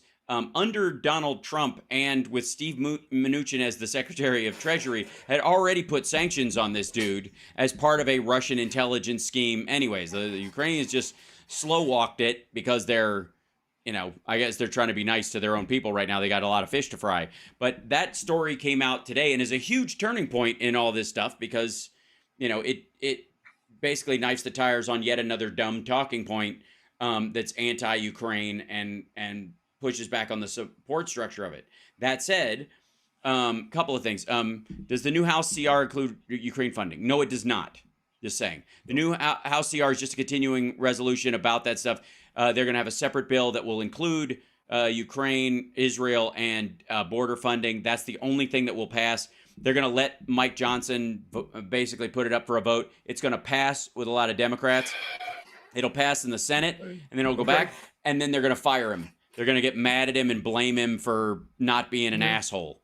It's just silly. That's that's how it's going to work out. But anyways, Russia's finally admitting that exactly. Russia's admitting that that the Ukrainians have crossed the Dnipro now, which means they're well inside. That the attacks are much further along. Yeah. So and what have I always said, Hal? What have I always said? It's when Crimea is on the table. Yep. When we're going to see negotiations. Well, that brings up our other question. So somebody said, why did Putin move from Moscow so publicly? So did he just recently move out of the city and go back to his little, his little townhouse he pays for in his $146,000 a year salary? Yeah. Well, he's got a castle. Yeah, in Sochi, he's got his. I mean, it's not. I wouldn't even call it a mansion. I wouldn't call it. It's a compound. It's a Streisand compound. No, it's bigger. Right. It's literally a castle. It's enormous and fortified, and I mean, it's obscene the size of it. Kind of would have to be if you're that rich and that paranoid. What else do you do with your money? Well, there's all these, but there's all these reports that one of the things that may have motivated him is that Moscow is no longer safe, right, for him, and not just because of drone strikes and other shit and locals. Assassination. He is afraid of assassination. Right. There's so lots he's of talk retreating. There's a lot of talk of a new mobilization happening in the coming months. Well, right as we go into New Year. Exactly. So the speculation, if he has indeed done this, and I mean, right, you don't believe anything that comes out of the Kremlin ever. Sure. Just take it as a grain of salt. But if he has escaped to one of his he's got another dacha halfway between St. Petersburg and Moscow in this beautiful little forest. I mean, the man's got more money than who knows. I mean, he is sometimes estimated to be the richest man on the planet because we'll never know. Yeah. Because a huge percentage of Russia's GDP is a gray market or straight up black market. Mm-hmm. And taxation is not a gauge of GDP because, it can't be included because tax evasion is like, breathing air. Right. Everybody's involved in it. So it's a very bad gauge of how the economy is going. Anyhow, the dude's rich. The dude's obscenely rich. Right. And has been stealing from the state since he came to power. Right. What's he going to spend it on? An Iron Dome system for his compound? Jesus Christ. At a certain point, he's 200 plus billion is what Ask is saying. That's been the generalized number for a while. And I think it, ebbs and flows, but it's somewhere around then. Safe bet. And it's the owner. It's hundreds of billions. Yeah, it's absurd. And another question from the chat before I want to introduce you to one of my stories as well. But somebody says, is Ukraine back in control of the Zaporizhzhia nuclear plant? No, not yet. Yeah, not yet. There are Ukrainian technicians inside the plant who, God bless their hearts. I mean, boy, oh boy, these are people put duty above personal safety, Mhm. because they're the ones that know how to operate the plant. So Right. they're in there. There are Ukrainians in the plant, operating Yeah. the plant, but the territory itself is still in the hands of the Russians, and that's going to be tricky. It's Right. going to be really, really And tricky. But yeah. it's coming up. I lied. Treva actually wanted to ask you, hey Philip, is that concerning that there is quote no one there? That and I think she means the other press. Is it concerning to you that they're not there? I Yes. think Yeah. yeah. Yeah, it's concerning. Yeah. It's not insurmountable, and Mhm. I'm optimistic about the future of journalism. Actually, Yeah. but I still think we need trained professionals. But the fact that there's an outlet that you can set up a Patreon, or you can, get funding from, Right. Venmo or whatever. Mhm. I know a lot of young guys here, who, I'm an old dog with old tricks, and they're much better at self-funding and stuff like that. So if Right. they, I'm talking to them, and this is going to sound egomaniacal, but I'm trying to kind of bring them under my wing a little bit to teach some ethics and procedure, and Right. like what you Yeah, so need they to don't, do. so they Nuts and become a bolts on the trustworthy ground. source, and they become a trustworthy source, and they can maintain Yeah. that by not being baited into buying sort of a bullshit line, or Right. just running with a narrative that they don't really recognize as Or let as your their emotions run away with you, and right. the importance of objectivity, but without, without abandoning, what you see in front of your own Right. eyes. Journalism is it's a vocation. It's a train. Not every we've gotten to this point where everybody who thinks that they've got an iPhone, and look, bearing witness and all the rest of it, all great. The fact that Rodney King, back in the Mhm. day, because camcorders were so prolific, and as we progress and we see and see and see more, because everybody's got a camera with them, that's great. That's eyewitness stuff. That's Mhm. very, very important, and I'm glad that exists in the world.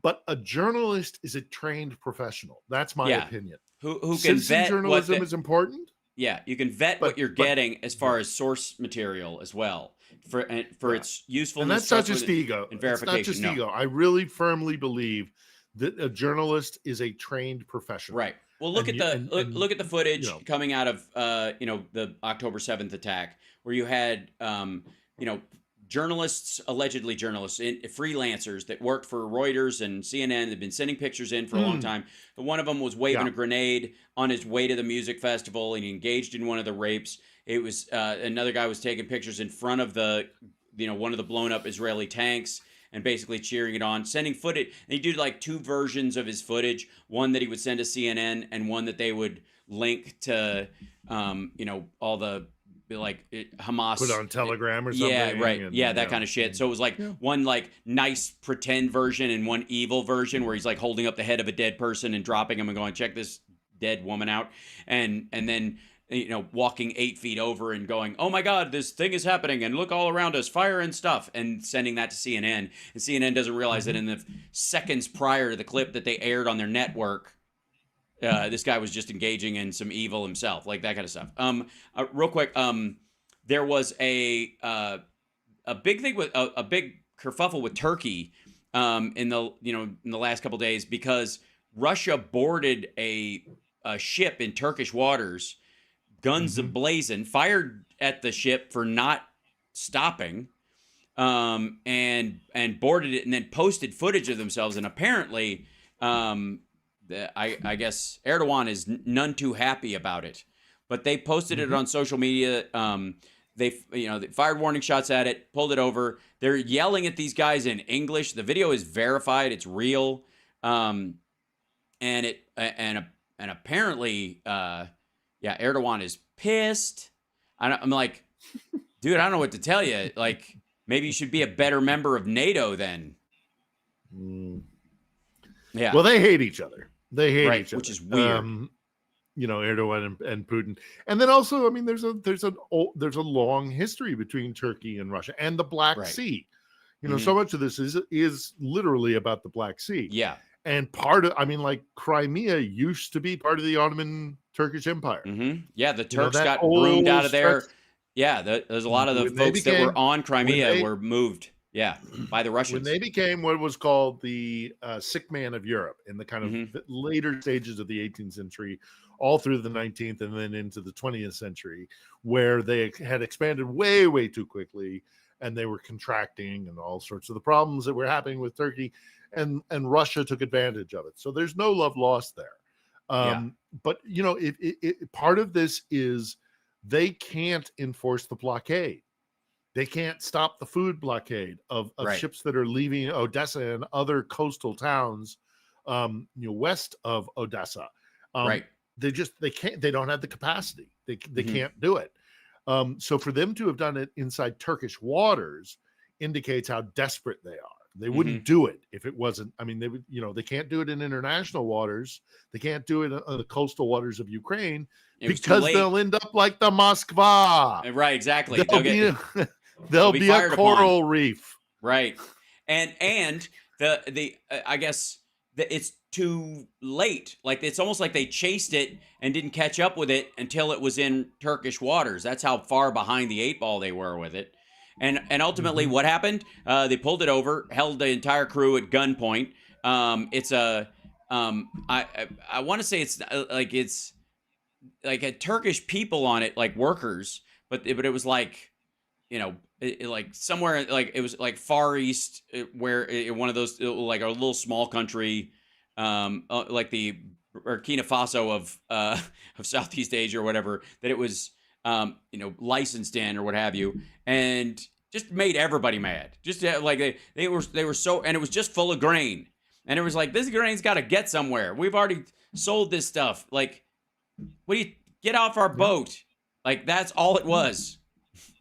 Yep. So Yep. I thought I found that particularly fascinating. I thought it was funny that Dubinsky, Vladimir Putin, or whatever, Rudy Giuliani's assistant over there talking to Andre Mhm. Derkash is now under arrest till January when he goes on trial. He's Mhm. they denied him bail No, essentially, so he's gonna. they're trying to they're trying to um, fight corruption just as they're fighting on the front lines. Hmm.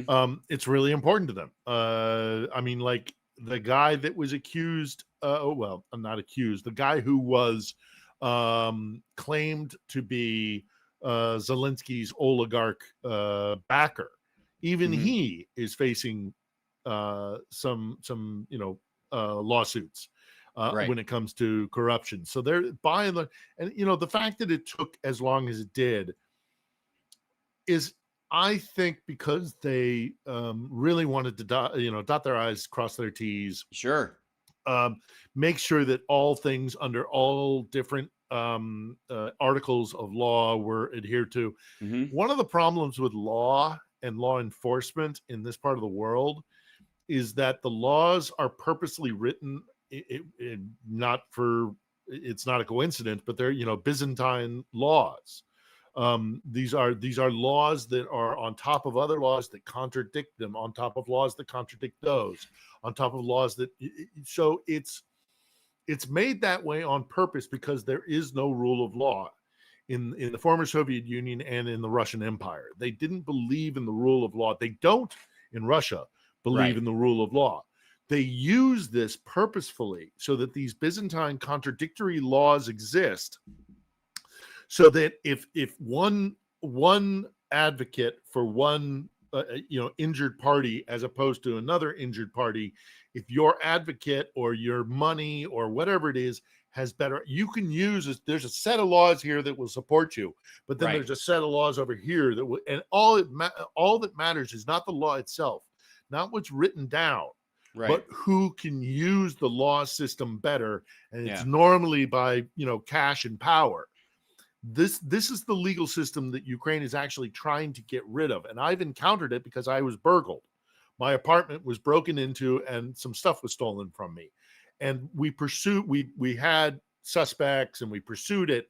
So I've actually gone through the Ukrainian legal system when it came Hmm. to this, and it's incredible. Everything's done in triplicate, everything is written down and filed physically Right. somewhere, and it's on purpose. It's all on purpose. Right. So they Well, have to it's change their legal system here. But that's part of the reason why they're fighting this war is this corruption. The corruption was able to flourish because this legal system is so dense and complicated and contradictory because the concept of law, the concept of the rule of law. I really wish you gotta hook me up with. I'll hook you up with Erwin Redliner, who's doing great stuff here with kids. You hook me up with Kirshner because I'd love to talk to him about this stuff. What happens when you don't have a legal system that is based on the idea of a blind, balanced rule of law, where the law is the precedent. The law is what is written down in the books. Right. Here, what is done is that the books are overwhelmed and they're mammoth and they're contradictory on purpose because the rule of law is not important. Being able to use law as a cudgel to beat your opponents because you either have a better skilled advocate, a higher paid advocate, or you're greasing the system with money and power. It's not about what's written in the books. It's about who can win and who can't. And you can make that argument that we have that in the West, but it's nowhere near as bad. I mean, that is the system here. When we see that our system being abused and people getting away with, in a legal system where law is supposed to be blind. She's blind for a reason. It's because it's written down on, we make these decisions, we pass these laws, and then once those laws are passed, they're supposed to be applied to everybody the same way with the balance of the scales. Fear or favor. Right. And exactly. And that's not the way it is here. No, that old Lenny Bruce bit about, we eat in area A, we sleep in area B, we throw our garbage in area C. Guys go to sleep, gets a face full of garbage. Like, what the hell? I thought we have to work this out. A, B, and C. They're like, well, it's a religious holiday. You're not religious, so it's your ass. So that guy became the first guy separating the church and the state. And then eventually they had to enforce it. He gets another face full of garbage. He's like, what the hell? He's like, we need somebody to police this. We need a cop. So they hire a cop and go, okay, look, rule is A, B, C. And we need to enforce the rules so we can get some sleep. Okay, so A, B, C, that's your job. Here's a stick. Go, you got the gig. Go beat somebody up if they do. What if it's somebody's aunt? Aunt your ass. If A, B, and C, and that's it. And but wait until I leave the room because I'm too nice a guy. It takes a certain mentality to do that to other people, and I'm not that kind of person. So you stay in here with your stick and kick their ass, and I'll be over here eating and sleeping. And that rule exists as a necessity of it from time immemorial. I love when people are like, the American police system is based on slave catchers. I'm like, well, what? You do realize that African countries have police too, right? And South American police, everybody says policia. Like, you think they all looked at the Confederacy and went, more of that? Like, I don't understand that at all. That's super weird. That said, we had some other questions in here. Has Phil been in contact with Dylan Burns at all? Yep. Was a question. Not Yes. Since I've been back. Not since he's been back, but yeah. Yep. In the Crimean War, Turkey was allied with Britain and France against Russia. Greg wanted us to remind us of that, which I appreciate. Thank you. And One more time. In the Crimean War, Turkey was allied with Britain and France against Russia. Yeah. For this very reason. Very reason. Because Crimea, Russia had Crimea question. Because and Russia had scooped up all the Turkish people there and broomed them the fuck out because they wanted that little chunk of land. They did what they're trying to do to the Ukrainians. They did to the Turks first, which is like, I don't know how that can be lost on anybody other, because it's not like, gee, it's almost like people in Turkey don't know how to hold a grudge. Anyways, and then Eric says they have to show NATO and EU they're making progress. It only helps them quicker, which is, I think, he means like Ukraine. Agreed. And I think they are, I agree. And, even if the news isn't paying attention. Exactly. That's just what I was going to say. The problem is they are making progress. They're on the other side of the river. I can't stress strategically how important that is. And if the press corps was still here, they'd be on the nightly news talking about it. But they physically aren't here anymore. It's a ghost town when it comes to the press corps. And it's a crying shame because this is exactly the moment when the press corps needs to be here saying, this is strategically a very important development in the war. It's almost as important as the fall, as the liberation of Kherson or the liberation of Kharkiv. It was just done slower because the defenses were enormous. The minefields were everywhere. We're still dripping when it comes to Right. lending support to these people, but they have crossed the river. Yeah. Now that I saw a video of amphibious armored personnel carriers Yeah. crossing the river under their own, not even put onto barges or anything, but like Right. crossing. You would never do that if you were still in artillery range That's right. of the Russians. So they're on the other side of the river, and the fact is this what you're bringing up, that the Russians So Russia. admitted This that is they're on Russia the side of the river? conceding it, and Right. again, this Right, is kind of like when they talk about. which means they're deep. Yeah, they're deep in there, right? It's like when Russia tells you that one of their leaders has a cold, it means he's had cancer and he's on life support. And if they say he's got cancer, he's been dead for 6 months. And if they say he's been dead, they actually shot him weeks ago, and they're all wearing his skin. So the admission level of the Russians is nearly as bad as the Chinese these days, and it's based on the same system, which is information control is information creation. If you whatever, it's not what's real, it's what the people believe, and they're all about this. There's been a huge push of disinfo online, especially on Shitter, about the Israeli-Hamas, war, like trying to make everything Israel does is a war crime. Everything Hamas does is just them defending, throwing themselves on a grenade in front of a old lady. When the exact opposite happened, and they'll drop a story in a very, very small location, a very small publication or something, and then once it's picked up and it starts to cascade, nobody's going to do the due diligence because it's been it was okay. So it was taken from the Manchester Review, some guy is over here, and then it'll be picked up by Reuters. Well, then if Reuters says it, but Reuters has picked it up from this, and then it just cascades, and so and information warfare, it's happening down there and it's happening here. It's the same thing too. By the time somebody calls bullshit on it, it's already been through the wash and rinse cycle so many times that it shows up in people's feeds without any notes around it or anything about it. It just shows, if you Google the story, it'll come up like any other story, even if it's utter bullshit. I don't know what to make of this one, but Russia apparently has canceled Christmas. I don't know if you know that Russia has canceled Christmas. Oh, man. Russia cancels Christmas after a catastrophic failure in Ukraine war. This is GB News. Putin has canceled Christmas across Russia over fears of Ukrainian attacks across the country, mainly on the border regions that he's canceling. And it's probably the big, show of stuff or whatever. Where is this? Where's this showing? GBN. I don't know. GB News. That's kind of my point. Yeah. I don't know. But here's the thing. Now hold on. I have to talk about this. Christmas is a minuscule holiday in Russia. Russia, right. The Russian Orthodox Christmas is a very solemn, very religious event. Okay. It is nothing like our Christmas. Right. Nothing at all. Because what happened in the Soviet Union was that they tried to take away, they wanted to take away Christmas as a religious holiday. So they recognized that the celebration itself is too beloved. Right. So what they did was they divested it from religion and made it connected to New Year. So Novi God, New Year, is the single biggest holiday on the Russian calendar. And it is all the trappings of Christmas. The lights, their version of Santa Claus called Grandfather Frost. He has an assistant. Frost.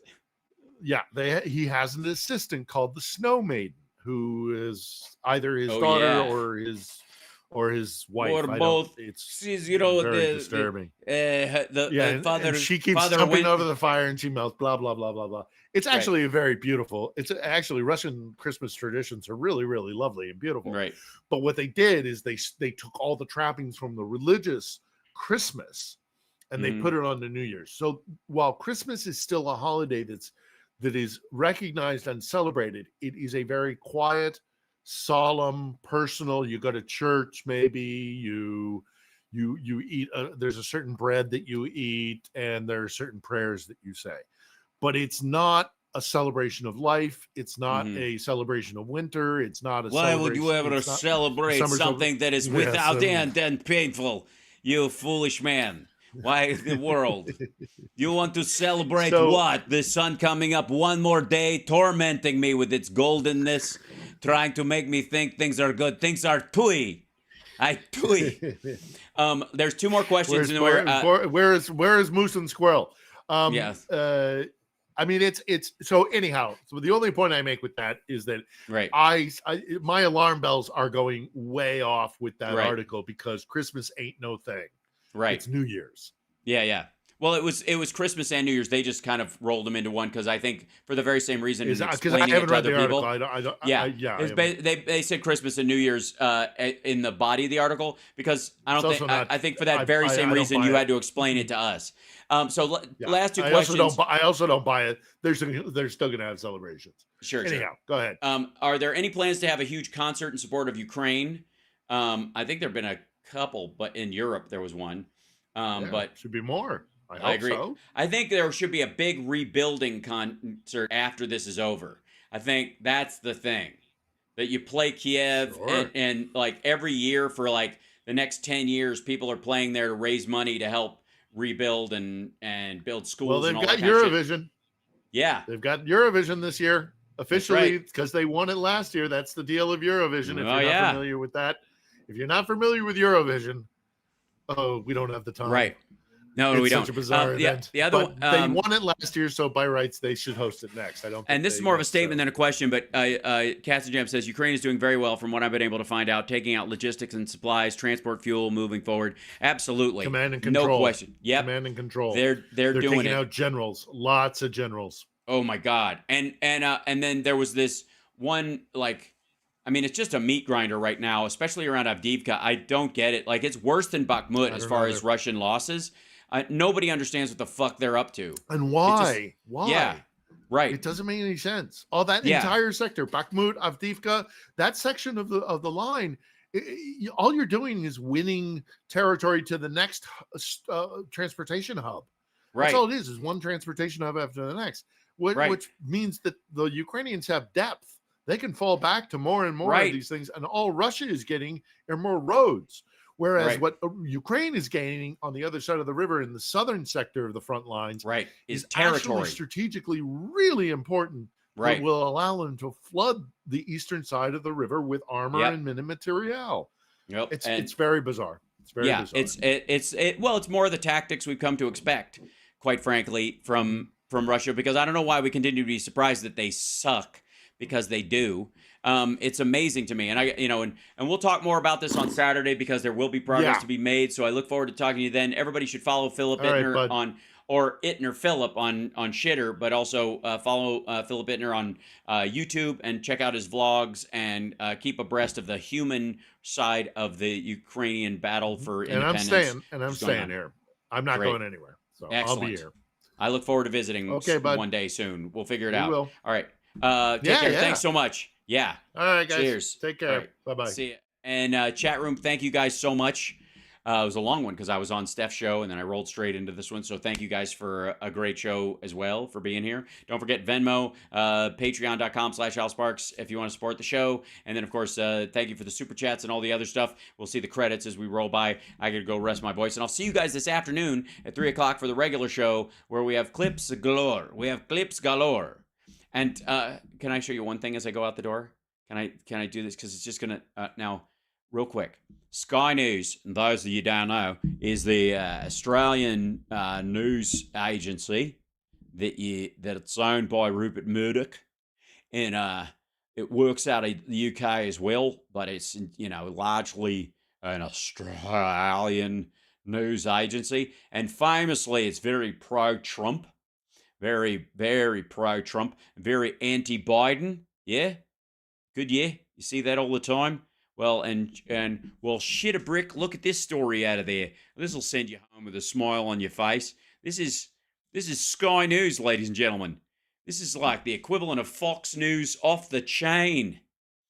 The US looks to have pulled off an economic achievement not seen in 80 years, thanks to a fucking 80-year-old, I might add. It is beginning to look as if Jay Powell and his colleagues at the U.S. Federal Reserve have pulled off something few thought possible even a few months ago, engineering a soft landing for the world's biggest economy without tipping it into recession. In the middle of last year, it looked like a very tall order indeed. The headline rate of inflation, consumer price index, had peaked at a 40-year high of 9.1%, worst core inflation, blah, blah, blah. Accordingly, the Fed started raising Fed funds, its main policy rate, aggressively from 2.5 to 0.5, 5.25 to 5.5 reached in July this year. The harsh medicine appears to have worked.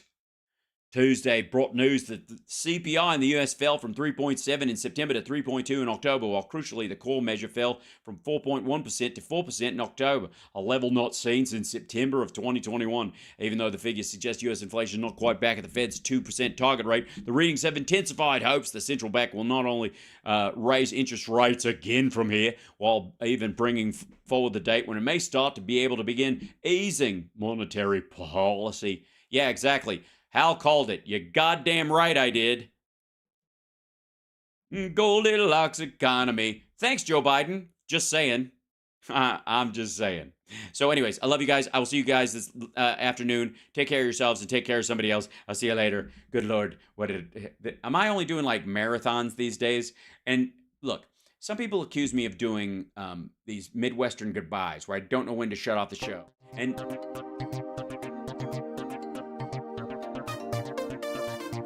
I like fighting number 2. The past wasn't that long ago. Astro.